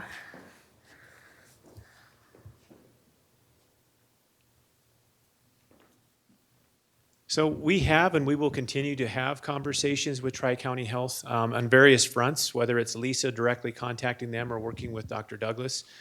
We did engage in a conversation with Dr. Douglas regarding our plan. He referred back to our return plan and also our updated FAQ for elementary. We sent those both to him for his review and had a conversation. And after his review, he's supportive of our move to go back on the 19th. And he also has reiterated that he wants to continue to have support for us and wants to work with us as we make this transition. Directors, other questions? Sorry, back to Director Long. Okay, my other question is that if parents do not want to go back to 5 days, do we still have room for them to go back to e-learning? And if the elementary school teacher do not want to go back to the 5 days, do we have a place for them or another job opportunity for them? Thank you for the question, Director Long. So staff that may be vulnerable and nervous about going back 5 days, we still have our ADA accommodation process. So they would work with HR, and that process is outlined very clearly on our website, and we've communicated that out. As far as students going to e-learning, we have put out similar to our kind of normal process, is that we would allow students to move on a space available situation. So we asked parents early on to make a decision through first semester. So we are working on a kind of a second round open enrollment for where students want to be second semester. But for first semester, if there is room, that transfer is available. What we don't want to do is take a class of 26 e-learning fourth graders and add 6 more kids to that. That's not going to be good for our teachers, and that's not going to be good for the rest of the students. So on a space available basis, transfers will be available. Very good. And it's same thing vice versa. If you're e-learning and now would like to go back. And we have examples of that taking place. So we've tried to identify, we've tried to work, we've looked at space and have examples of that taking place. So Mr. Knight, along those lines of class size, I didn't see in the word cloud class size as being a concern from our staff, but we heard a commenter tonight say, gosh, I have 15 in my cohort A, that means I'm going to have, my child's going to have 30 kids in a classroom. Is that common, or that seems high to me, being a former elementary principal? How typical would it be that we'd have class sizes of 30 or more with fully in-person learning? In a normal year in your upper elementary, you may see that. What we've done this year is we are collecting class sizes that we are concerned about and currently looking into whether or not we need to add additional staff. So if there will be class sizes as we merge 2 cohorts together that are larger than our average class size, we would look to add staffing. But we are collecting that data now. But yeah, there are probably a few 5th and 6th grade classes across the district at 30. That would not be atypical. Okay, very good. Any other questions? Director Holtz? On there, that this is one of the factors that we consider as we make these really tough decisions. So I'm thinking about, for the benefit of our community, what other factors do we consider? We've talked about risk mitigation. That's definitely a part of it. But there's a reason that people like the American Association of Pediatricians still are telling us that our goal should be full-time in person. And as I know we've talked, and I think we sometimes take it for granted what some of those factors are. And I'm wondering if anybody would like to speak to that at all. I know that, the overall health of our students includes more than their physical health and safety, although that is clearly a priority. I can think of some, I've done a lot of reading. I have a child development background, but I guess I'd like to hear a little bit, if we have any staff available tonight, and I hope I'm not surprising anyone, about what some of those things are.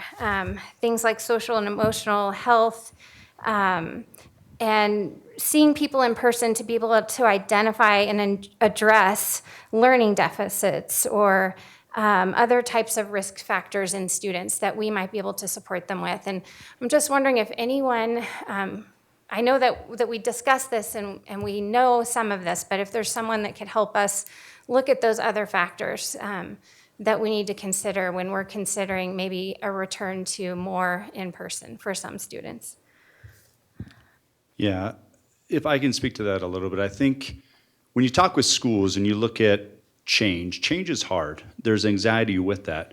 When we start to identify what are the positives of coming back full in person, it's really that engagement level and having kids in our schools as much as possible. When you look at going into fall break, I believe each cohort will see their teachers in person 15 times. That doesn't count the orientation day. So I think when you identify those students who are struggling, those students who might have an IEP, those students who are risk factors, even with SEL and type of social emotional piece of, this is hard going through COVID. I think that's one of the reasons that's compelling to say we want our kids as much as possible. So when we look at all of this, there are concerns with safety. There are concerns with learning. This is a very difficult year. How we start to work through what's the right decision, how do we do it well, when do we do it? There's not a perfect time. No matter when we come back full in person, it's gonna go back and forth. But I will say, identifying those students already, we have principals working with students who are not as engaged on those hybrid dates, who don't do as well with e-learning, who we're trying to target for, say, literacy skills, numeracy skills at the elementary level, and also readiness levels at each level. How do we do this better? So everything you're asking is what we consider, what we continue to monitor, and we're trying to brainstorm best practices and strategies to help with each individual and also subgroups. Thank you. To get a sense, Mr. Weiss, too, so 15 days, I just want to pause there for a moment. 15 days, and really they should have had, 45 days if it's a quarter of in-person learning. And with hybrid, it's more like 15, and I think that's a pretty significant statement that you just made. I'm surprised we haven't heard more from our teachers also about the challenges of instructing in a hybrid model, that you basically are teaching a lesson twice, and you're also planning for a group of kids that are not there.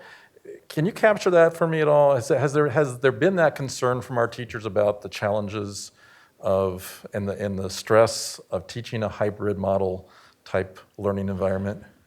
Yeah, I would say common theme across our district right now is that tipping point. I think, a couple, last board meeting or the one before, you hear the exhaustion, you hear the stress. The hybrid model has served a purpose, and it's doing some nice things. At the same time, though, it's also very difficult. Changing our modalities is always it's a stretch. And trying to meet kids' needs with the amount of time is always going to be a dilemma. Our quarantining piece, if we have a teacher who is quarantined and you have part of the kids at school, how we instruct where kids are at different spots also is difficult. So there's pluses and deltas no matter what we do. But yeah, that hybrid side is a tough model to teach on. It serves a smaller class size. That's a positive. When you look at the other things, though, you could break down any of whether it's full in-person, hybrid, or e-learning of different strengths and weaknesses. But I would say this is the first time teachers have ever taught on hybrid. And doing an A-B cohort where you have kids one day and then you have to find ways for them to be independent the next day, how you do that well is very, very different. And that has been a struggle K-12. Director Meek, did we get your question? Please go ahead.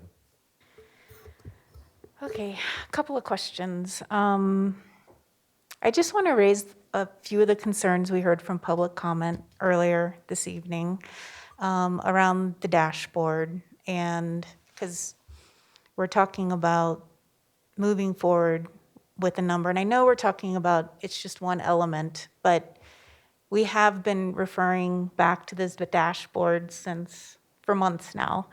And personally, I just think the dashboard doesn't reflect elementary, which is really different than secondary. And so that was one concern that was raised, just the dashboard piece. But coming back after a break, we haven't really talked about that and whether there are efforts that we might put in place. Are there CARES Act money still available that might help with additional mitigation factors or lessening class sizes, or, how do we address some of those concerns, and do we have funds to help us address those concerns? So that's a multifaceted question. Since the resolution, we've been working hard to address needs. So at the school level, principals with teachers are starting to break down what are our concerns, what can we do. Rich and his team they've tried to provide plexiglass, especially for the ADA requests as needed to get to all of those teachers. How we look at each individual school, each individual teacher and classroom is what we're trying to do. But again, in that process side, I think those are still the things that we are finishing up and working towards. The money engaged to do that, as we start to assess themes of what else is needed, Kate, Rich, all of us are trying to prioritize those to respond. When we look at class size, we have some schools that are looking at how do we solve the class size right now, and how do we solve the class size at semester. So even when we start to look at how we'll engage with our families of like another express check-in, what would you like to do second semester? Our schools are prepared to have a little bit larger class size at times for right now, knowing that we'll be able to readdress where students want to be come January and look at a teacher staffing change. So I think each school is working to personalize it for them. To say decrease class size, the hirings that we've done to fill all of our positions and trying to find more people out there willing to come in, we're always trying to do that, but that is a difficult task right now. We do have a teacher shortage, we have substitute shortage, but we're doing everything we can to make sure we keep them as small as possible and identify the largest classes and address those. Thank you. And for me, one of the most compelling slides is really seeing all the other schools in the metro area offering full-time in-person. And that's where I just wonder, is there a change to the dashboard that should be made moving forward? Because all of the CDE guidance and the outbreak guidance, they treat elementary differently than other levels. And I'm just not sure we're reflecting that right now. Well, it's not a complaint. I'm just, No, I mean, we built this dashboard and it never existed before, right? And we're all learning as we go along. And I just think, to me, I feel like this is kind of highlighting the elementary, which is it's a different situation than secondary. And I feel like our dashboard doesn't quite address elementary. And the dashboard really, as you put it, is really a holistic view of all of our data, where we know that there is some differentiation based on level. Even the logistics of levels is quite different. So one of the challenges that we have as staff is not necessarily changing the dashboard, but providing you with additional data, with providing our community additional data to help them understand the differentiation between your levels. And so that's one of our reasons why we want to change the website to include that kind of data. You know, to add a little bit to that, you know, Director Ray said that the dashboard isn't meant to be the sole decision maker. This is a complicated process. This is a complicated year it's a very hard decision. Go in with your resolution. We are doing every effort to prepare, to build readiness. That's going to be a continuation. Even when as we return in person, we think we know what to have in place to be ready, but we're going to have to adapt afterwards. Even when we think that we have things, we might say, we should have thought of this. So we need to be able to respond to that. So I think it's a continuation. This entire year, we're going to have to continue to evolve, to grow and change, to learn. It's not going to be perfect. So I think in that modality is, as we work with you to build that readiness, our schools and our teachers and our principals and all of us are working hard to do the best we can within that. And I think that's going to continue to need reflection and have input, and then be able to respond, like you said, of how do we look at providing the resources when needed. I truly appreciate that response. Thank you. And I do appreciate how much you're working with the schools and the teachers and to get feedback and continuing that once we do move into that new direction. Well, and let me qualify that. When we say that, schools are an extension of all of us. When I say that, I don't want to put it on any one person within that. We have to work together. We have to work with our principals and ask. We have to try to be available for teachers. But just like you can't be everywhere, we can't be everywhere, but we need to do a better job of involving people, listening. And that's a complicated process. And to think that it's perfect and it's done exactly for each person's needs is not accurate. But that intent and that effort and asking principals on our behalf, and then being able to get all the departments to work together to respond to the schools and individuals, that has been an effort since the last board meeting and before, to prepare that and to continue to engage that. So, you know, I don't want to paint a rosy picture that is too good to be true, but I also want to say it's a thank you to the schools, it's a thank you to the leadership, EDOS, principals, teachers, to engage in that piece to try to do that a little bit better and a little bit differently. Very good. Thank you, Mr. Weiss. So, board, we are going to take a break. I know we've got a couple directors that still have some questions and some discussion, and we will do that when we get back. So let's take about a 6-minute break and be back at 8:35, please.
Dean?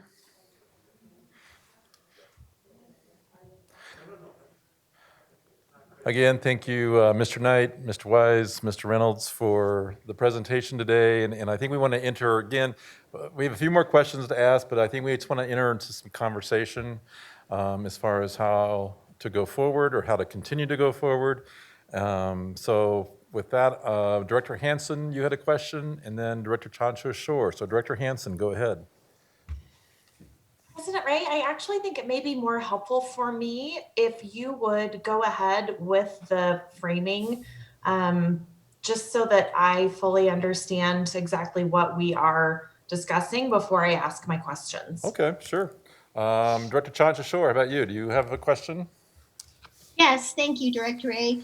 As we look at the successes of what's happening so far this year, we've talked so much about all of the work and the progress that the schools have made and the things that have happened in hybrid learning and all of the adjustments people have made. And I think as we look at those successes, we hear that the class sizes has facilitated student-teacher relationships, and we've learned more about how to go remote. So if we do have to go out for remote learning, we have some more expertise doing that. We also have technology capacity that we might not have had prior to this year and prior to this work that has happened in the hybrid model. So I just wanted to point out some of those celebrations that we haven't had a chance necessarily to look at as celebrations. But along with that, I think my questions are related specifically to student data. So we've looked at all kinds of data throughout the past several months, but we haven't really looked at any student data. We haven't had or been able to yet at this point seen, for example, read plans are due. So we would have read plan data. How many of our kids in K-1-2 now need read plans as compared to previous years? So that we have some good information about what it means to be back in school full time and how it helps facilitate learning, along with engagement data. How are we assuring and how are we measuring engagement with our students? And as we return to in-person learning, how will we see the difference and make sure that we have good understanding that hybrid in person brings us other data along with our safety data and our mitigation strategies. So I'd like to just ask how we will begin to look at interim assessments or curriculum assessments data and when we might have some of that information coming to help us with more decision making for middle and high school as well. Very good. Mr. Reynolds, I think you have some thoughts about some, and I know Director Graziano you asked some questions too about achievement and in terms of this current model and the impact it may or may not have had on achievement. So Mr. Reynolds, some thoughts about that? Yeah, absolutely. I love the idea of talking academic data. That's great. We don't often get a chance to do that nowadays. So we are looking at some of the academic data that's now coming in. So one of those that you mentioned was the interim assessment data for the READ Act. Next week, we're going to meet with our vendor. And this time of year, we typically do our beginning of year review for data. We're adding a twist to that this year because of the situation that we're in doing a year over year. So typically we look within a year, but now we're going to do a year over year because we know that this is a different environment for us, not just in terms of the learning modality and the learning methods, but also in terms of the assessment. We're looking at that as well. And that's something that we're doing next week. We have our first full meeting to review that benchmark data in its entirety. That's more of a macro look. Micro level, we know that schools are looking at their data for at-risk. And by at-risk, I mean their academic at-risk data. We had a wonderful conversation last week with high school principals that they're starting to look at the numbers of students historically that they've seen at risk with the numbers of D's and F's. And I think this goes back to your question, Director Graziano. And our schools are starting to dive into that, and that dialogue that they were having at that, to look at that, to say, at this time this year, what normally is our range for Ds and Fs? And they're starting to ask those questions because we're getting to the end of that full marking period. Asking that question before, you may not get a full picture because grades are not fully in, but that's a conversation that was raised by our high school principals and is matriculating down into our middle schools as well, is what typically happens this time of year academic-wise. So we're ending a marking period, which is a great time for us to be able to start looking at that data. We're excited about that level of work. I mean, that's why I got into this position, is to be able to look at academic data. So we're excited about that. I don't know, Corey, do you want to add anything to that conversation? Mr. Wise? Yeah, Matt did a great job capturing. A number of our high schools are also doing surveys to their students and families of what's working, what are their challenges, trying to dig in with their teachers and work with PLCs of where are our struggles, what can we do better. They want to use this time to look at a number of things. They're looking at schedules, they're looking at types of homework, types of engagement, how much time kids are spending on their work outside of school. They're getting mixed messages of kids are struggling, but trying to figure out why are kids struggling. Some have so much work because they have multiple advanced placement classes, and how do you balance your time? So I think the neat part is not only looking at the academic assessments, we're also trying to engage with students and then back with teachers to really take a look at what can we do a little bit differently now that we've been through a quarter. Middle school started to entertain those same conversations and are starting to dive into that a little bit more. And then at the elementary level, I think we also continue to look at the assessment data along with each age. When you look at those needs for literacy and skills and foundations, I think is what they are continuing to monitor and look at. And I think that's critical data we want to pull in. So I agree with you though, Director Chancho-Shore, the great students and teachers are doing this first quarter.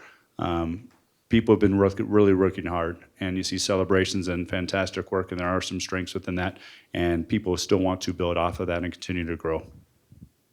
Very good. Mr. Knight, did you have any other additional comments as far as just anecdotal notes in terms of what our EDOS or principals are noticing in terms of elementary, since tonight we're really specifically looking at elementary? Any other indicators at this point, or are we still at that point of just waiting for this quarter to conclude before we start making any kind of initial assessments of how the hybrid might be impacting student academic achievement?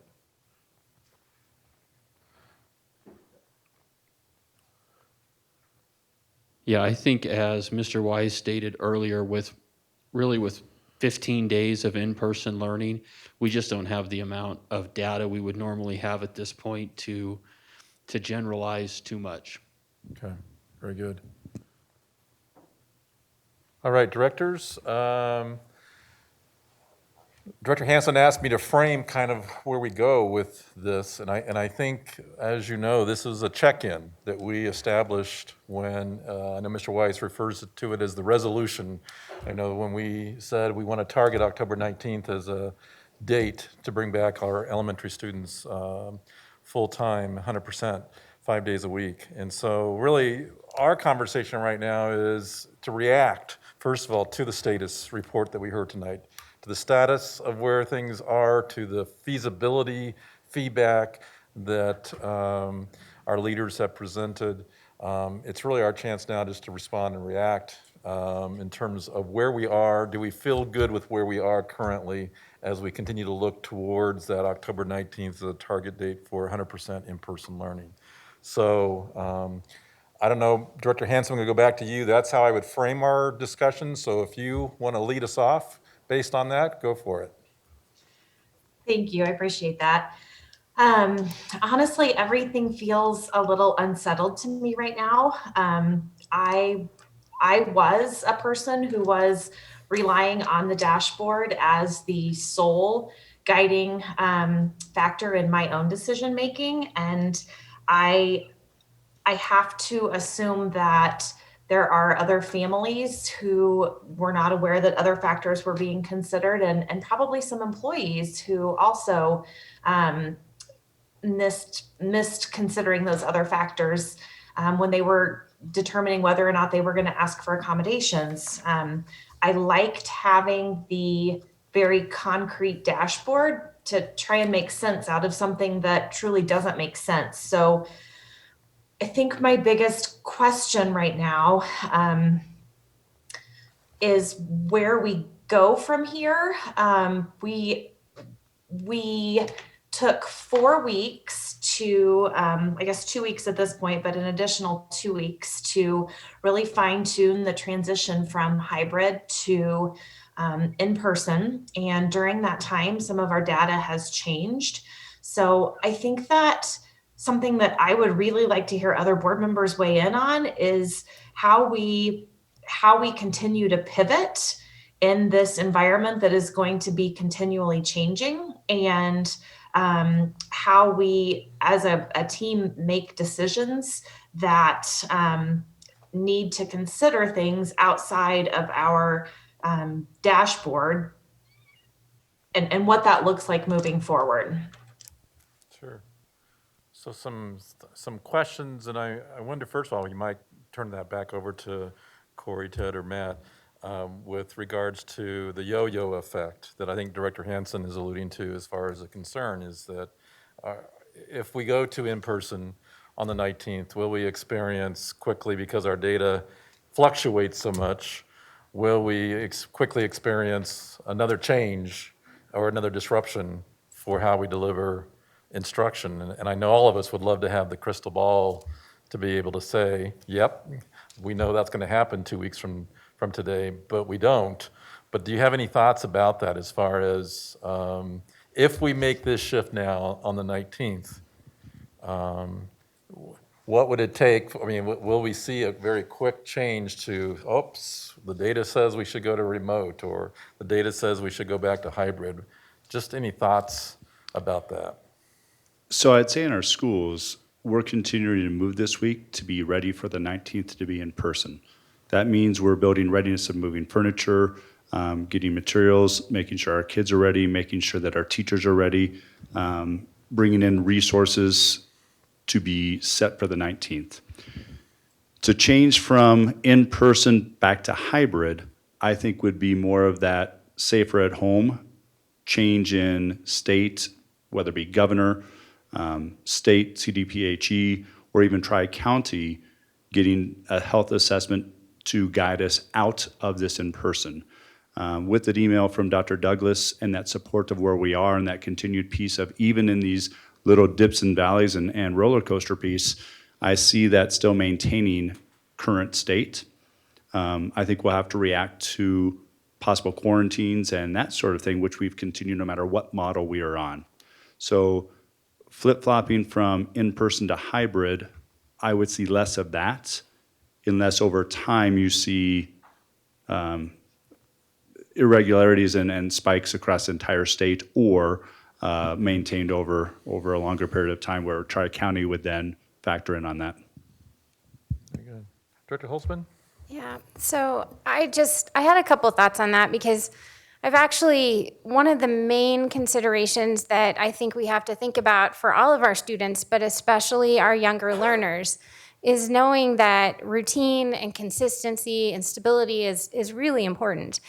So as I've thought about that, clearly, I mean, we already have had some quarantines at our elementary school level, more so at our middle and high school by quite a bit. But I think it's a reality, unfortunately, now that is going to happen. Even in hybrid, we're not going to be 100% stable and like we need to be. Like for them, we need to be that way, and we just can't. So I started thinking of things that would balance that. And for me, our younger students in our elementary schools have more challenges with online learning. They're at a developmental level that, sitting in front of a screen is not appropriate for long periods of time, and not ideal for them. And in my humble opinion, I don't think it's ideal for anyone, but less so for them. So that's one thing that I think about to balance that lack of stability that is our reality. And then the other thing I mentioned briefly before, just that when students are in person for a greater amount of time, it also gives our educators a greater amount of time to identify things they need identify risks that may exist for them, and that we need to provide intervention or support. So I don't know if that helps at all, but I think that's sort of some of the things you were asking about, Director Hansen, and that's something I've also thought about. Other directors, Director Long?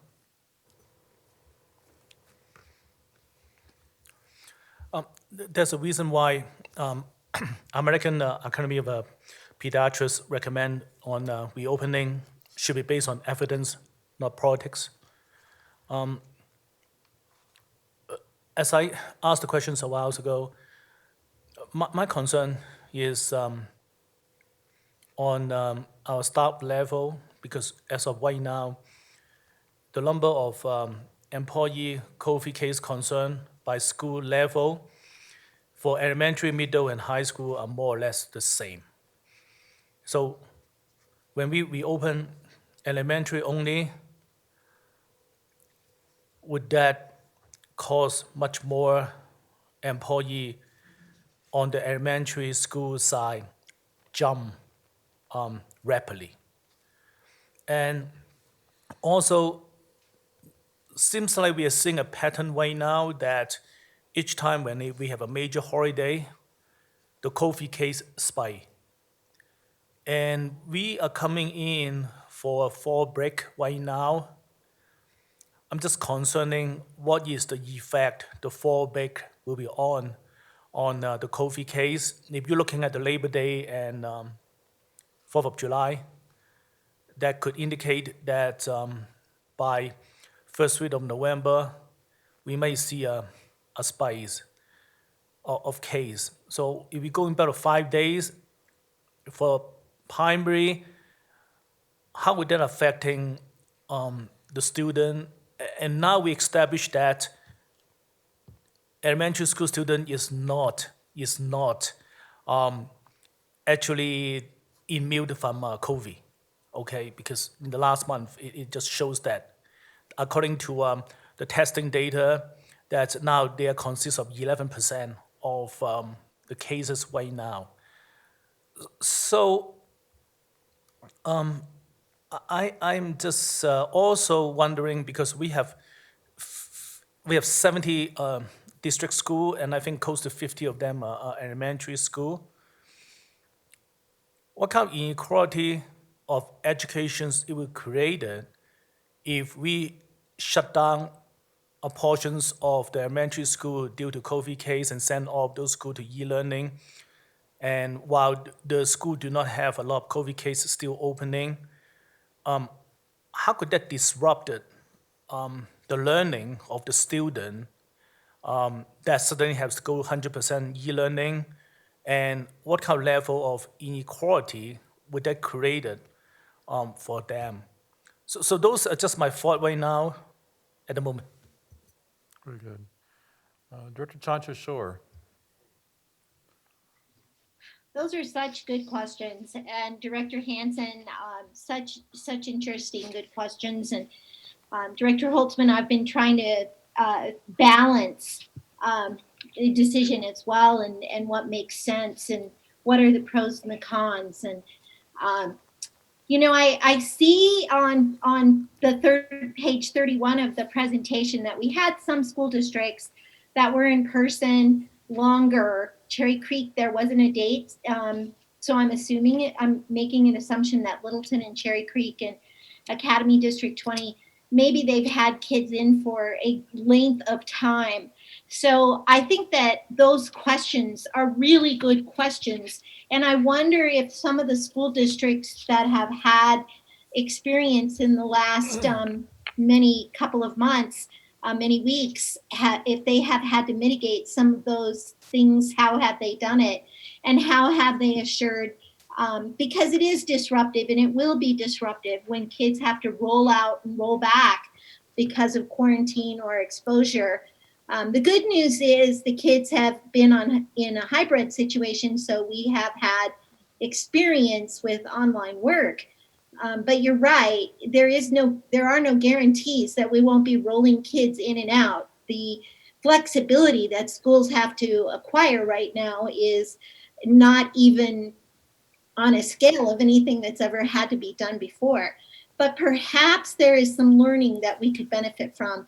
How can we as a school district then find some answers to some of these questions from some districts that have been in person for the last several months is my question or my input. I think it's a good question. I know I've followed the Cherry Creek and Littleton School District myself, and I think that was one of the compelling things I noticed is that, as you suggested, Director Chanchashore, they've been in since the beginning, and they're not seeing the transmission, they're not seeing the increase of infection that we see at our secondary levels.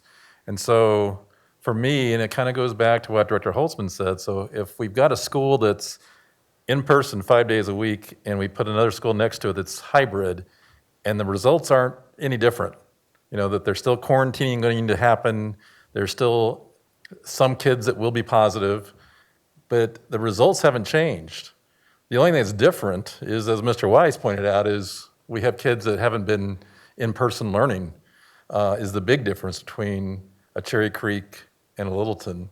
Certainly, as I've monitored those two districts, there's not an elementary school in that district that's been completely shut down, like our high school level. So that's, for me, the dilemma really is, does hybrid really provide us more security with the results? I hear Director Lung suggesting that there may be an increase in quarantining or an increase of disruption, but again, when you see the slide and you see these schools have been in and not having those disruptions, I do think that's some good data that would be helpful for us to have for comparison, but it should also give us some confidence that elementary indeed is different in terms of the cohorting, in terms of the security, in terms of the mitigation strategies that we can enforce very differently than secondary. So for me, your thoughts are right on, but it also brings me to a compelling case around that elementary kids, we ought to do everything we can to get them back in, if at all possible. But again, with safety being our first and foremost concern. So those are some thoughts I have. Director Chanchashore, go ahead. Yeah, I would just like to express again that the mitigating factors that have been put in place for the questions that we currently have about recess and lunch and the cleanliness and some of those pieces, maybe the school districts that have been there and haven't had schools roll out have some things in place that are working pretty well. So I just want to again suggest that we have a way to reach out to these other school districts and assure that we have the same mitigating factors in place before we open our schools.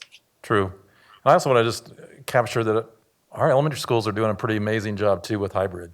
Mr. Weiss described kind of the placemat system of lunch where you sit at a red placemat at lunch and you go to the red section on the playground. Many of our elementary schools in Douglas County are doing that.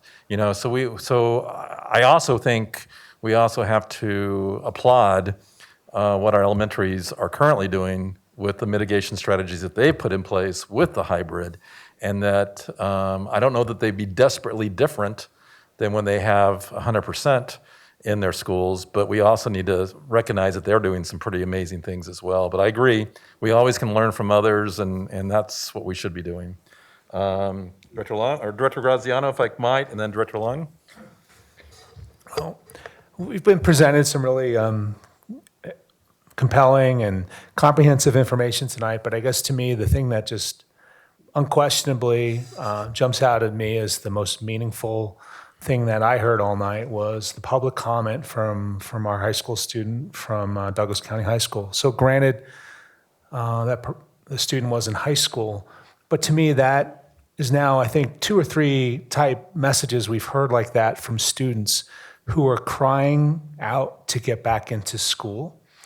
And they are suffering, their grades are suffering, they're not having the experience that they want. We heard tonight, 15 days when they should have been in for 45 and so on. So I hear that, and again, I recognize it's not elementary school, but and I see Tri-County Tri-County Health Department supports the plan that our team has comprehensively put together. I see every other district already back in there.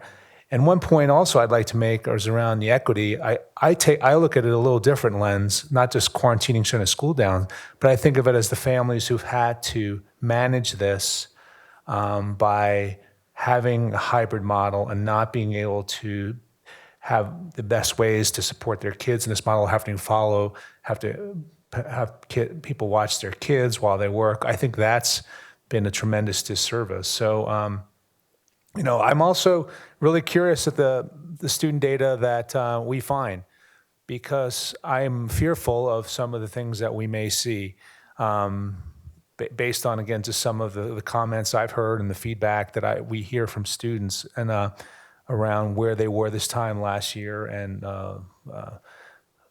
where they are now. So I think, as I listen to those things, I think, to me, that there's enough there to pursue moving forward with the plan, even though I think we have recognized there are some elementary school does kind of exist outside of how we look the dashboard optimally. And I know people will say, well, the dashboard was meant to be the be all end all, but I think like everything we're evolving and we're trying to adjust on the fly. And I think there's enough other evidence there that could be used to support going back, having the elementary kids go back to school as we had planned.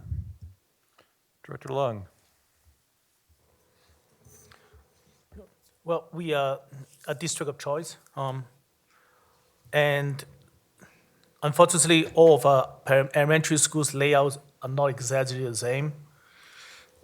Even though the 6 feet and 15 minutes guidance may be a little bit relaxed for the elementary school student, but that is still, a good guideline, as much as we could to follow.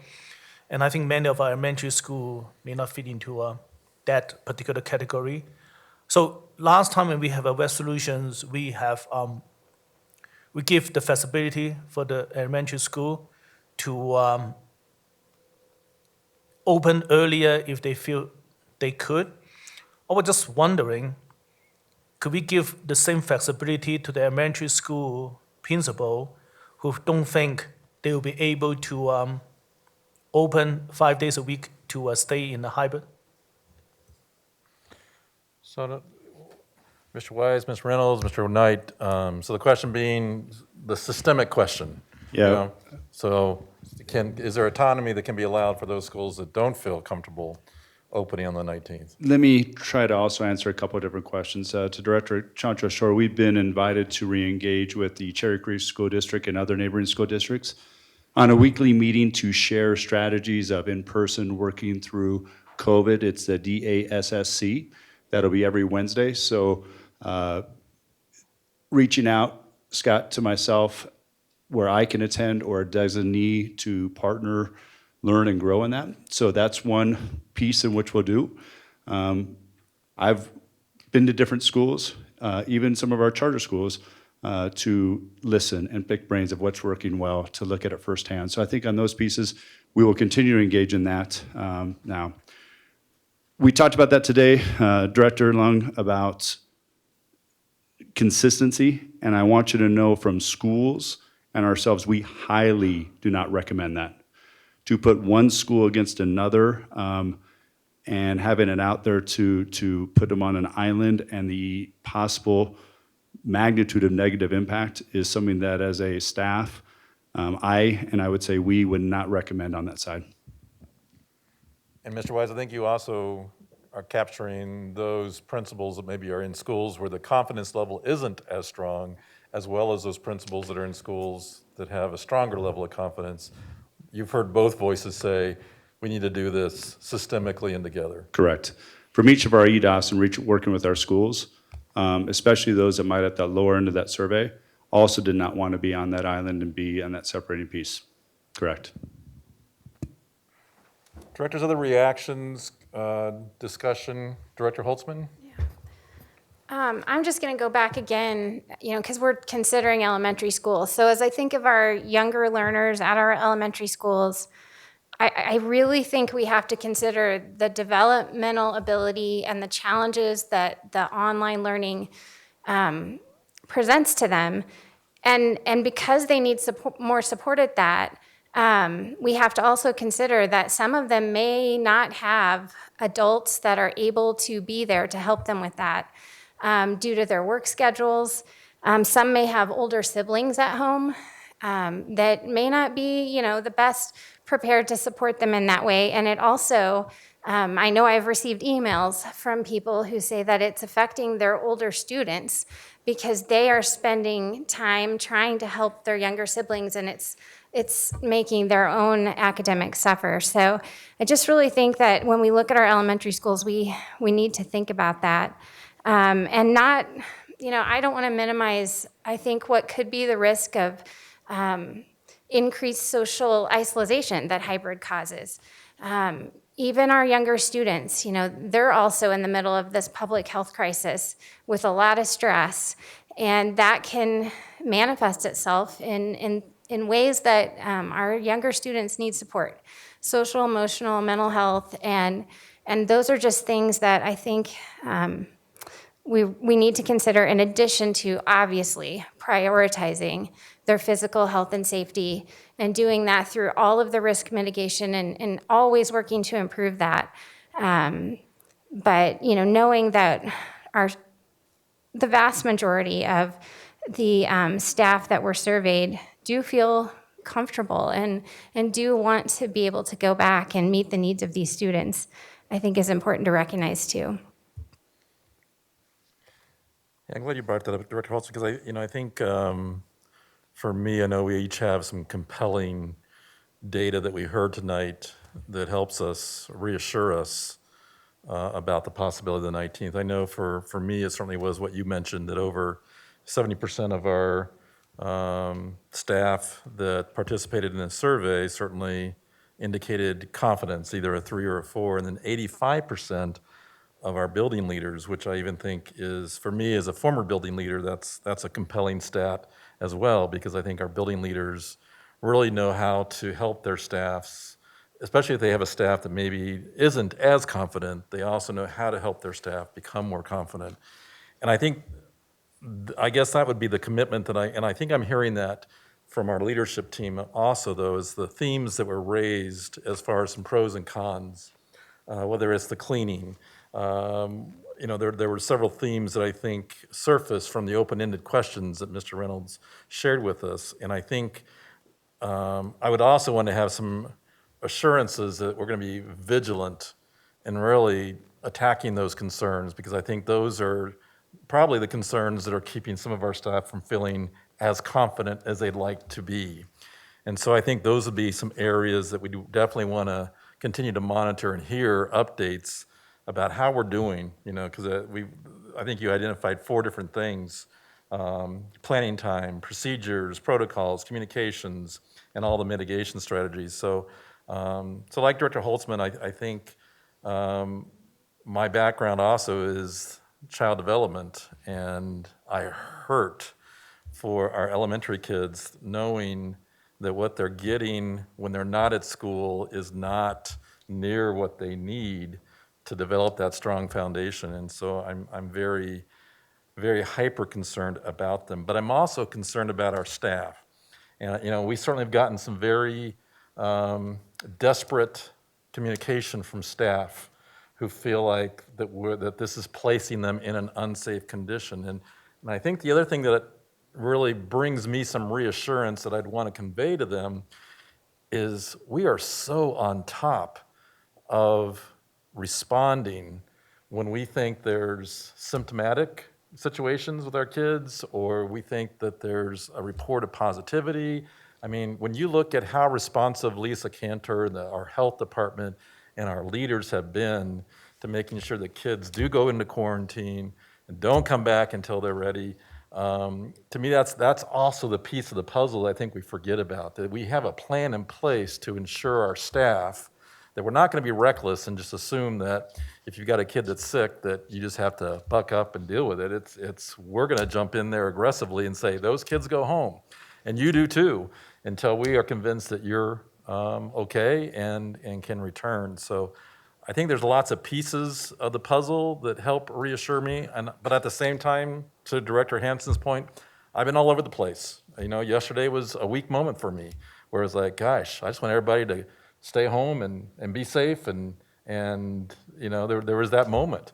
But I think tonight, just seeing the survey results, hearing the life in what an elementary child will look like when they go back 100%, and then just being reassured that for an elementary child, this is what they desperately need, is in-person instruction. There's nothing better than in-person instruction, in my opinion.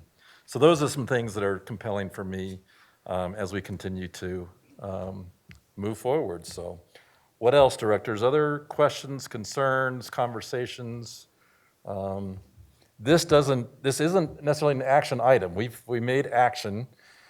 The only thing that we could do tonight is add action, to our target date of October 19th, or we could modify. So tonight really is for us just to say, how do we feel, given the status that we've been given, how do we feel in terms of moving forward? So, Director Holtzman? So before we kind of move to that, I also just kind of want to reiterate the importance of knowing and hearing you all tell us that you are still working so closely with Tri-County Health Department, and that Dr. Douglas and his staff continue to review what we're doing and have looked at this target date and are on board supporting it. That's just critical. And appreciate all the work that you all are doing with them, and appreciate that they are willing to continue working closely with us and support us. And I guess in terms of moving forward, I really had that comment to make and hadn't thought about how we would practically move forward, but just really feel like our elementary schools are essential to our younger students, and they're doing everything they can in the hybrid and the e-learning. And I think if we're able to move forward with this, that would be a benefit to our students. Director Chancha-Shore. Yay, you saw me. Thank you. And I just want to comment too that I believe in the school staffs. They have been our heroes, right?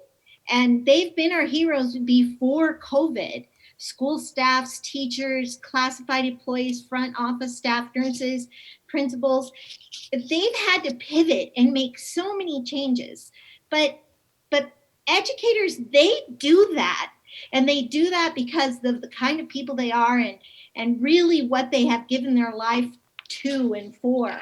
So, I just want to reiterate that I have every faith in the fact that our staff will be able to pull together and do what is necessary, because that's who they are. And that's where their commitment to education is all about. So I just want to make a comment that it's hard to be there, and we've heard such heartbreaking stories from our staffs, from our kids, from our parents. But remember parents, remember community, and remember Board of Education. Those people are on the dance floor making it work every day. And here we kind of sit and say, okay, make it work some more. And then they have to pivot and do it. And they have done a remarkable job. And that just can't be said enough.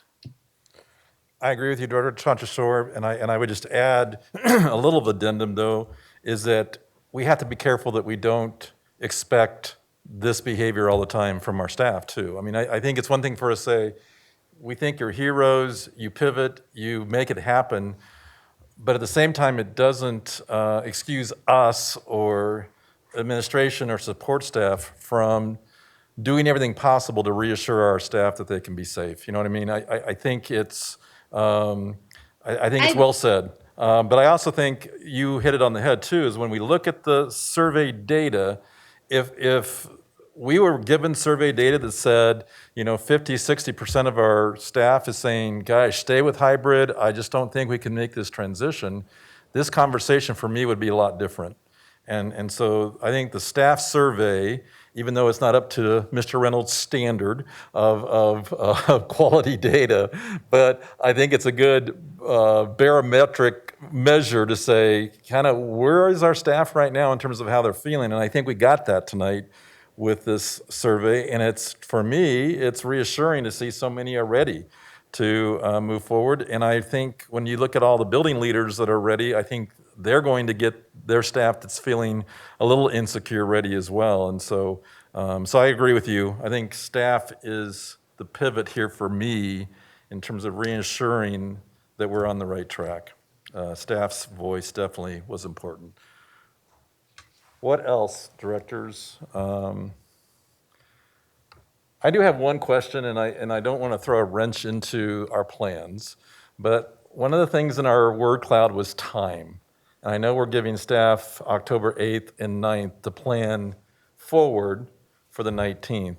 I'm just wondering, I guess my wondering is, what if we were to allow Fridays to continue to be that flex Friday that it currently is, just to kind of give our staff a day to kind of continue to ease into this, having all their kids there every day of the week? Has that been something that we've contemplated? Because you hear from our elementary people over and over again, plan time, plan time, plan time. And I just wonder if there might be some middle ground if we were to say, hey, for these, from now until the end of the semester, Fridays are going to remain the same, so that we can just really do some troubleshooting on those days, or helping them have the time to do some troubleshooting. Just a thought that I wanted to throw out there. And if it's a wrench that you don't want to talk about, I'm fine with that. You just say, we don't want to talk about it. So, you know, I think with every direction, we can make that work. No matter what modality you choose, there's pros and cons. So if we work on Fridays to have it a virtual and we start to define what that looks like, we can make that happen. So if that's something you'd like to do, and whether it be for just the rest of this quarter, if that's our direction, we can respond. And I'm just one director. I don't know, directors, how you feel. Director Holtzman? Yeah, so I would just have a pretty big question.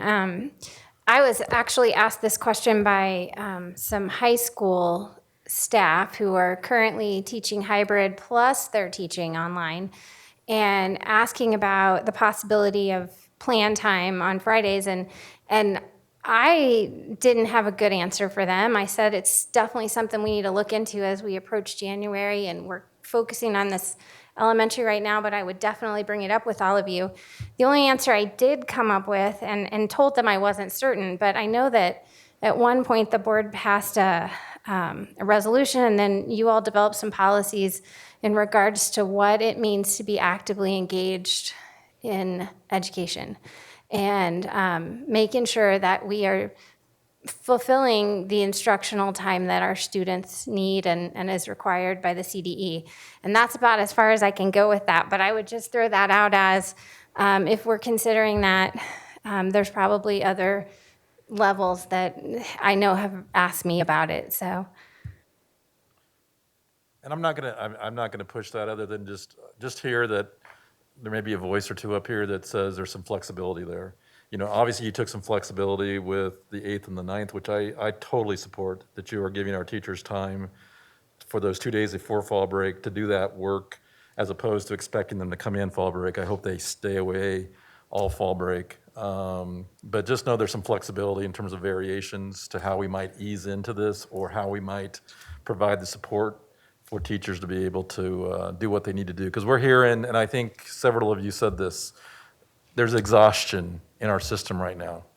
And I think we need to pay attention to that. And if that means, we give you, the half day to just have planning time or whatnot, I think we need to really think about the mental health of our staff, and whether or not we need to give them more of that time to be able to prepare well for our kids. So that's just a thought I have. Director Graziano? Is this really a board decision, or No. is this really a decision that should be made by interim superintendent You're Wise? absolutely, that's why I'm turning it over to them. I'm just throwing it out. I just want to know that there's some flexibility that I feel. I just wanted to throw that out. I'm really concerned about the exhaustion, Director Graziano. So it's not that I'm trying to operate or manage the operation, but I just really want us to figure out some creative ways to give our staff some reprieve. And that's, I'll leave it at that. I'm not going to push an agenda. So, Director Holtzman? And I appreciate you bringing that up. So it's something that our staff can consider and bring to us.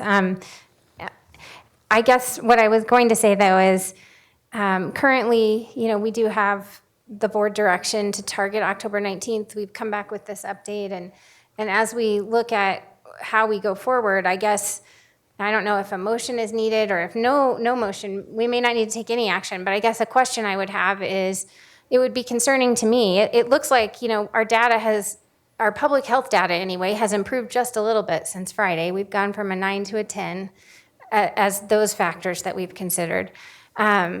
But I think it'd be concerning to all of us, and I'm confident that the right decisions would be made. But, if our public health data was to crash, especially within our Douglas County School District schools, and our numbers were looking really not good, decisions have to be made, which I know that you all are already making on a daily basis.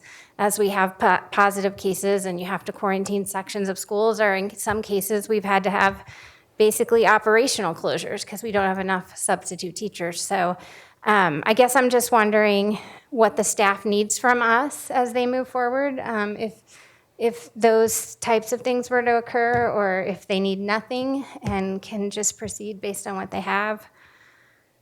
So staff, what do you need from us? So I think what you're hearing right now is that this board is not leaning towards taking any action. What we said at their last board meeting is going to be what we still say is what we're hoping will happen on the 19th. But what do you need from us in terms of bringing this to a close?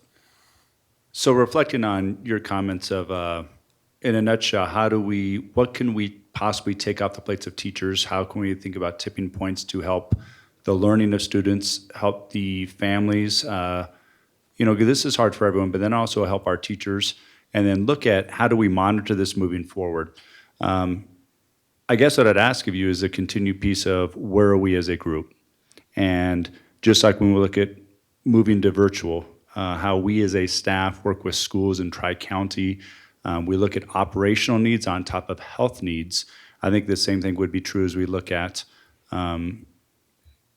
large spikes, huge changes where we'd be concerned and working directly with Tri-County Health and others, making you aware of situations and status and what we're posturing and thinking in our decision making.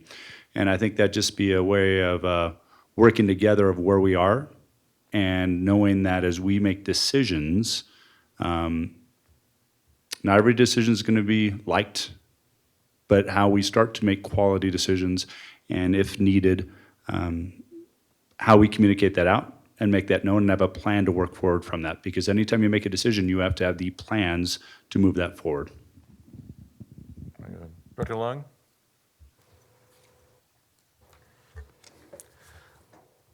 Well, although I support not making any decisions from the board today, I just want to reiterate that during the public comment, we do have several parents from elementary school that express strong reservations.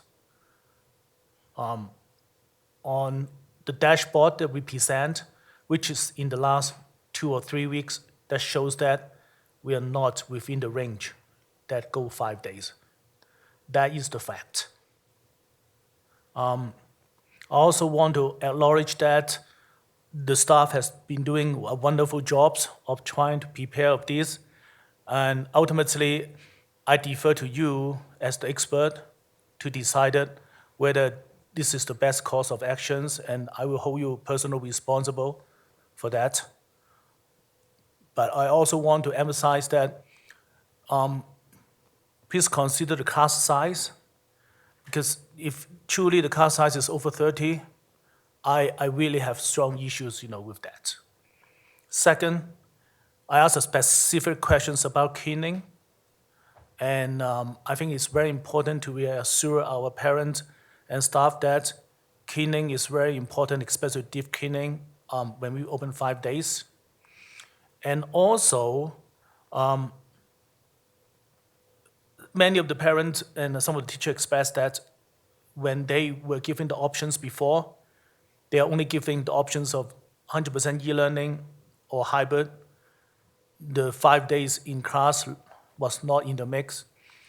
So if there is a change of their heart who want to go to e-learning, they don't want to go to 5 days, I hope the district, as much as possible, can accommodate the teacher, staff, and also the parents who want to make the switch. The last things we want is to force them to choose either working or not working, or going to school or not going to school. So I mean, we're here for the student, and I want to make sure that we accommodate the student on their lead. And also, our employees are greatest asset. As much as possible, I would love to be able to help them to feel comfortable of where they're working. Thank you. So Director Lung, and I agree with everything you said, I think you're right. We have to acknowledge we've got parents that have reservations, just as much as we have parents that are telling us, you should have done it sooner than now, right? We've got all constituents that are speaking into our ears, and it's very polarizing as a board director for us to navigate, because for every parent that says don't, we have 3 over here that say do. One, though, clarification, I think as a board, we need to come to agreement on, in terms of our messaging, is the dashboard. And it concerns me to hear you say that the dashboard says we can't. That's not the purpose of the dashboard. And we heard that tonight. It's been on that dashboard page ever since it's been posted on the website. This is not the sole decision-making framework. It's, as Mr. Reynolds said, it's a launching place for us to start the discussion and the conversation. It's not the end all. And I think as a board, we have to be careful, because I think we have confused our community in thinking that they're looking at those numbers as being rigid, that if we don't get to that 13 and we're still doing in person, that we're lying to them. And that's not true. We're using that data just as much as the other data and the logistics and the staff voices and the parent perceptions. We're using all of that to assimilate and try to make the best decision for kids. So I just want us to be careful. And I think we, as a board, it's worth us working hard on trying to come to some agreement about the purpose of that dashboard. I know Director Meek was trying to get us there as well by really questioning, does it really encompass everything that it needs to? Do we need to drill down by elementary versus secondary? I think it's a good conversation, because this is going to be something that's going to continue to be difficult for our community if we as a board are not on the same page. So Director Lung? Well, I want to clarify, what I said. Okay, in the September 15 meeting, if you really listen to the recording, I specifically asked to break it down of the dashboard for elementary and secondary. It was specifically said that there's no need for that.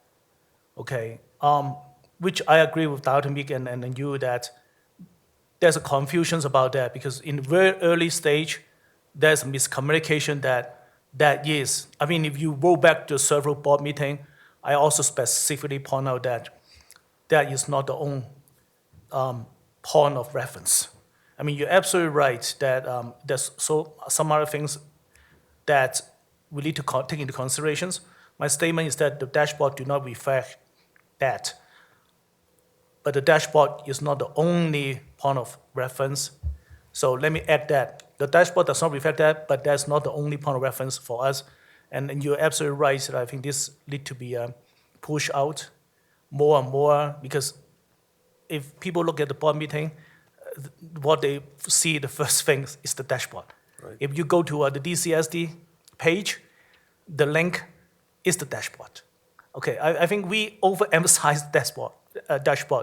And then I also calling another times to try to separate elementary and secondary, as what I did in the last board meeting. I think it really do us this service, as I mentioned in the last board meeting, that we mix them together, especially now we open elementary school in 5 days and keep secondary school as hybrid.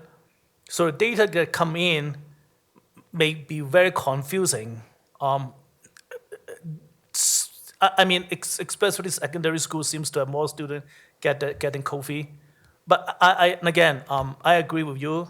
What you said, I just want to reiterate that I would love to either minimize the dashboard as our big presentations each time, and also try to find a way to separate, the two classes of students. Thank you.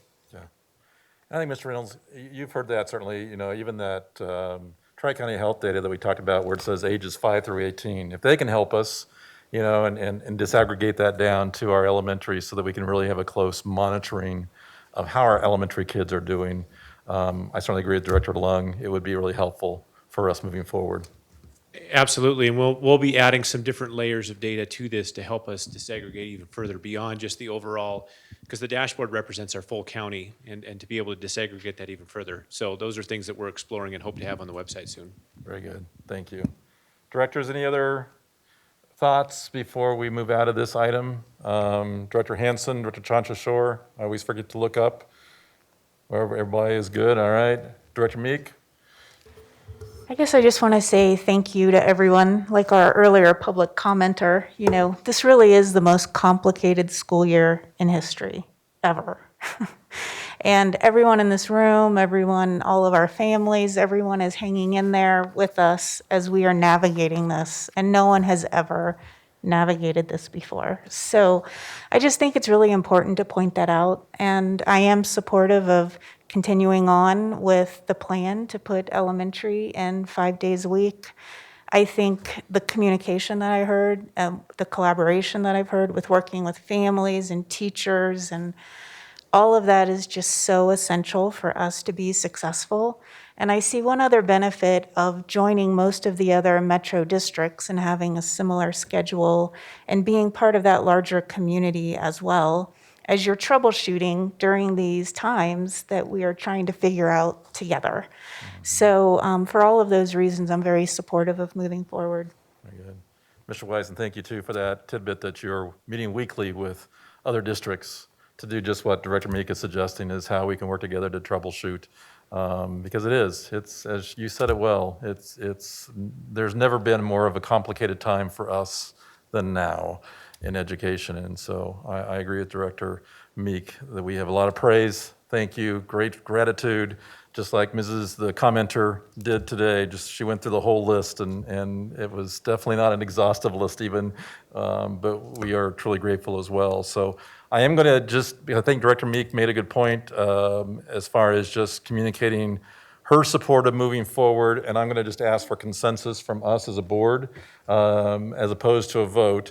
Is there anyone that would disagree with us having staff continue to move forward with the 19th as being our target date for opening elementary schools to 100% in-person learning? Anybody opposed to that?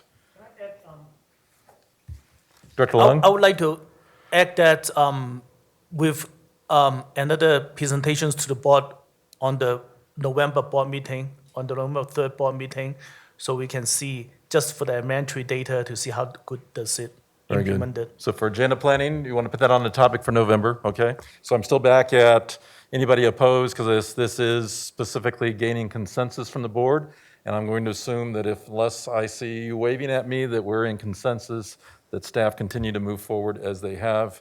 And seeing no opposition, we will assume that that's how we're moving. All right. Next on the agenda is quick reports, President, Vice President report. I'll just report out that on October 24th is our work session, our all-day work session, or maybe a half-day work session. But we'll target 8 to 2 on that Saturday, and if we can make it less than that, then Director Graziano will buy us something afterwards, beverages. But that's our time to really sit down with Mr. Weiss and really begin doing some goal setting, some relationship building, and really starting to, as Mr. Reynolds celebrated, we can maybe even talk a little about student academic achievement. That's the stuff that we prefer to talk about. So that's on the 24th, October 24th, Saturday. And then our agenda meeting is this Thursday at 2 o'clock. So this Thursday, October 8th at 2 o'clock is agenda setting for our next board meeting. Director Holtzman, anything from you? Yeah, I have a couple things. I know, like all of you, I'm getting many requests to visit schools in person, and I really like to. But I also just wanted to bring it up because I think in order to avoid any confusion, because we do have restrictions on visitors, and we're volunteers, we're visitors in our schools. I just kind of wanted to talk about it and encourage people that if they think that they want to make a visit, that we make sure that we do our part to mitigate risk to the students and staff of that building. I think it would be appropriate that before we as directors visit a school, that we consult with whoever our leadership thinks is most appropriate, whether that be, Ms. Cantor or another one of our health experts, just to let them know that we'd like to go and ask them for any advice, and or they may tell us that it's not a good time to visit, and I think that we need to respect that. And then after talking with the health folks, I think we need to obtain permission from the building leaders at that school or our interim superintendent. So that's just kind of my 2 cents, and it's only my opinion, but I started to get concerned at the number of requests we get, and thinking about that if all 7 of us are attending all of these visits, that is creating risk in our schools. And I think we just need to be cautious, and I would appreciate any feedback or advice from my colleagues or from our leadership, but I just wanted to throw that out there. Yeah, I appreciate you bringing that up, Director Holtzman. Mr. Weiss, Mr. Reynolds, Mr. Knight, any thoughts about, because we do have restrictions in saying that visitors aren't allowed in the building for obvious reasons. Any thoughts at this point about board directors coming in? And obviously, as Director Holtzman said, it would always be with permission from our building leaders, but we also don't want to put our building leaders in an awkward spot if the consensus from leadership is no, hold off, not yet. Mr. Knight. I can speak directly to what we are doing as school leadership. We've had this conversation throughout the year, and we are in schools less than we normally are, and we have made a commitment to make sure that we are not close contacts. So as I've gone into schools, I am making sure I'm socially distancing, and I am not staying longer than 15 minutes.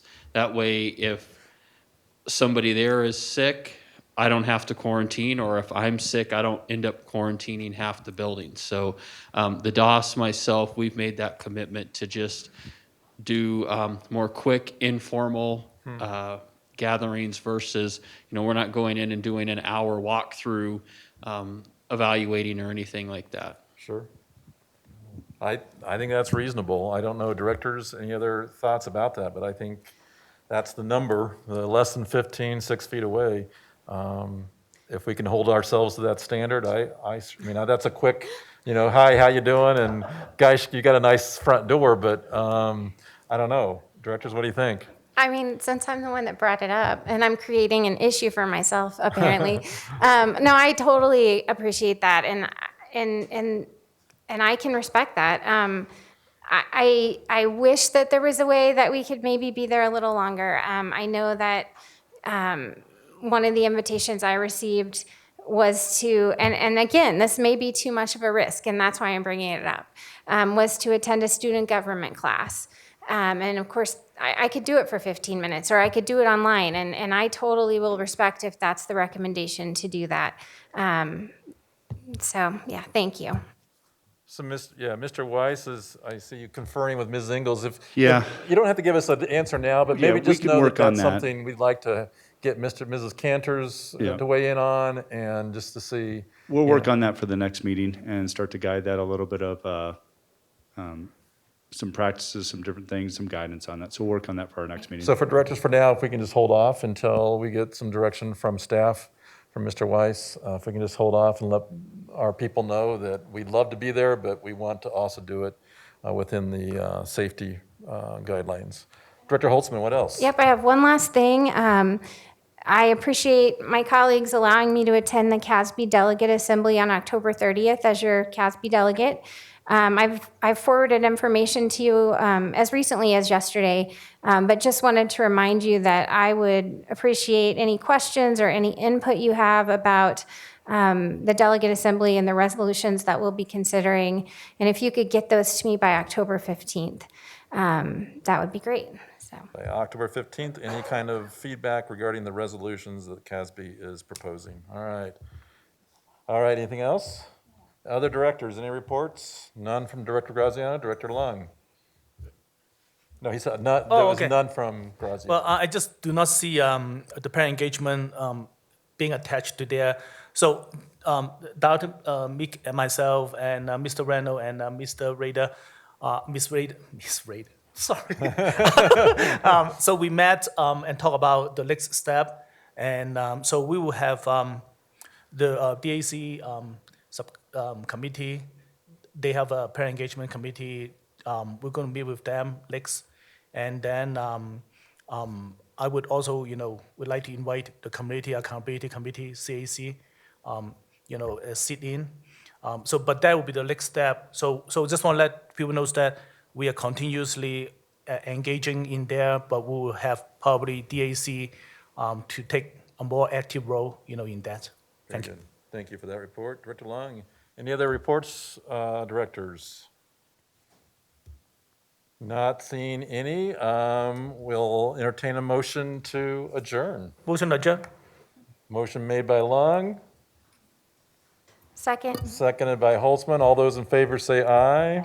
All right, meeting adjourned. Have a good night.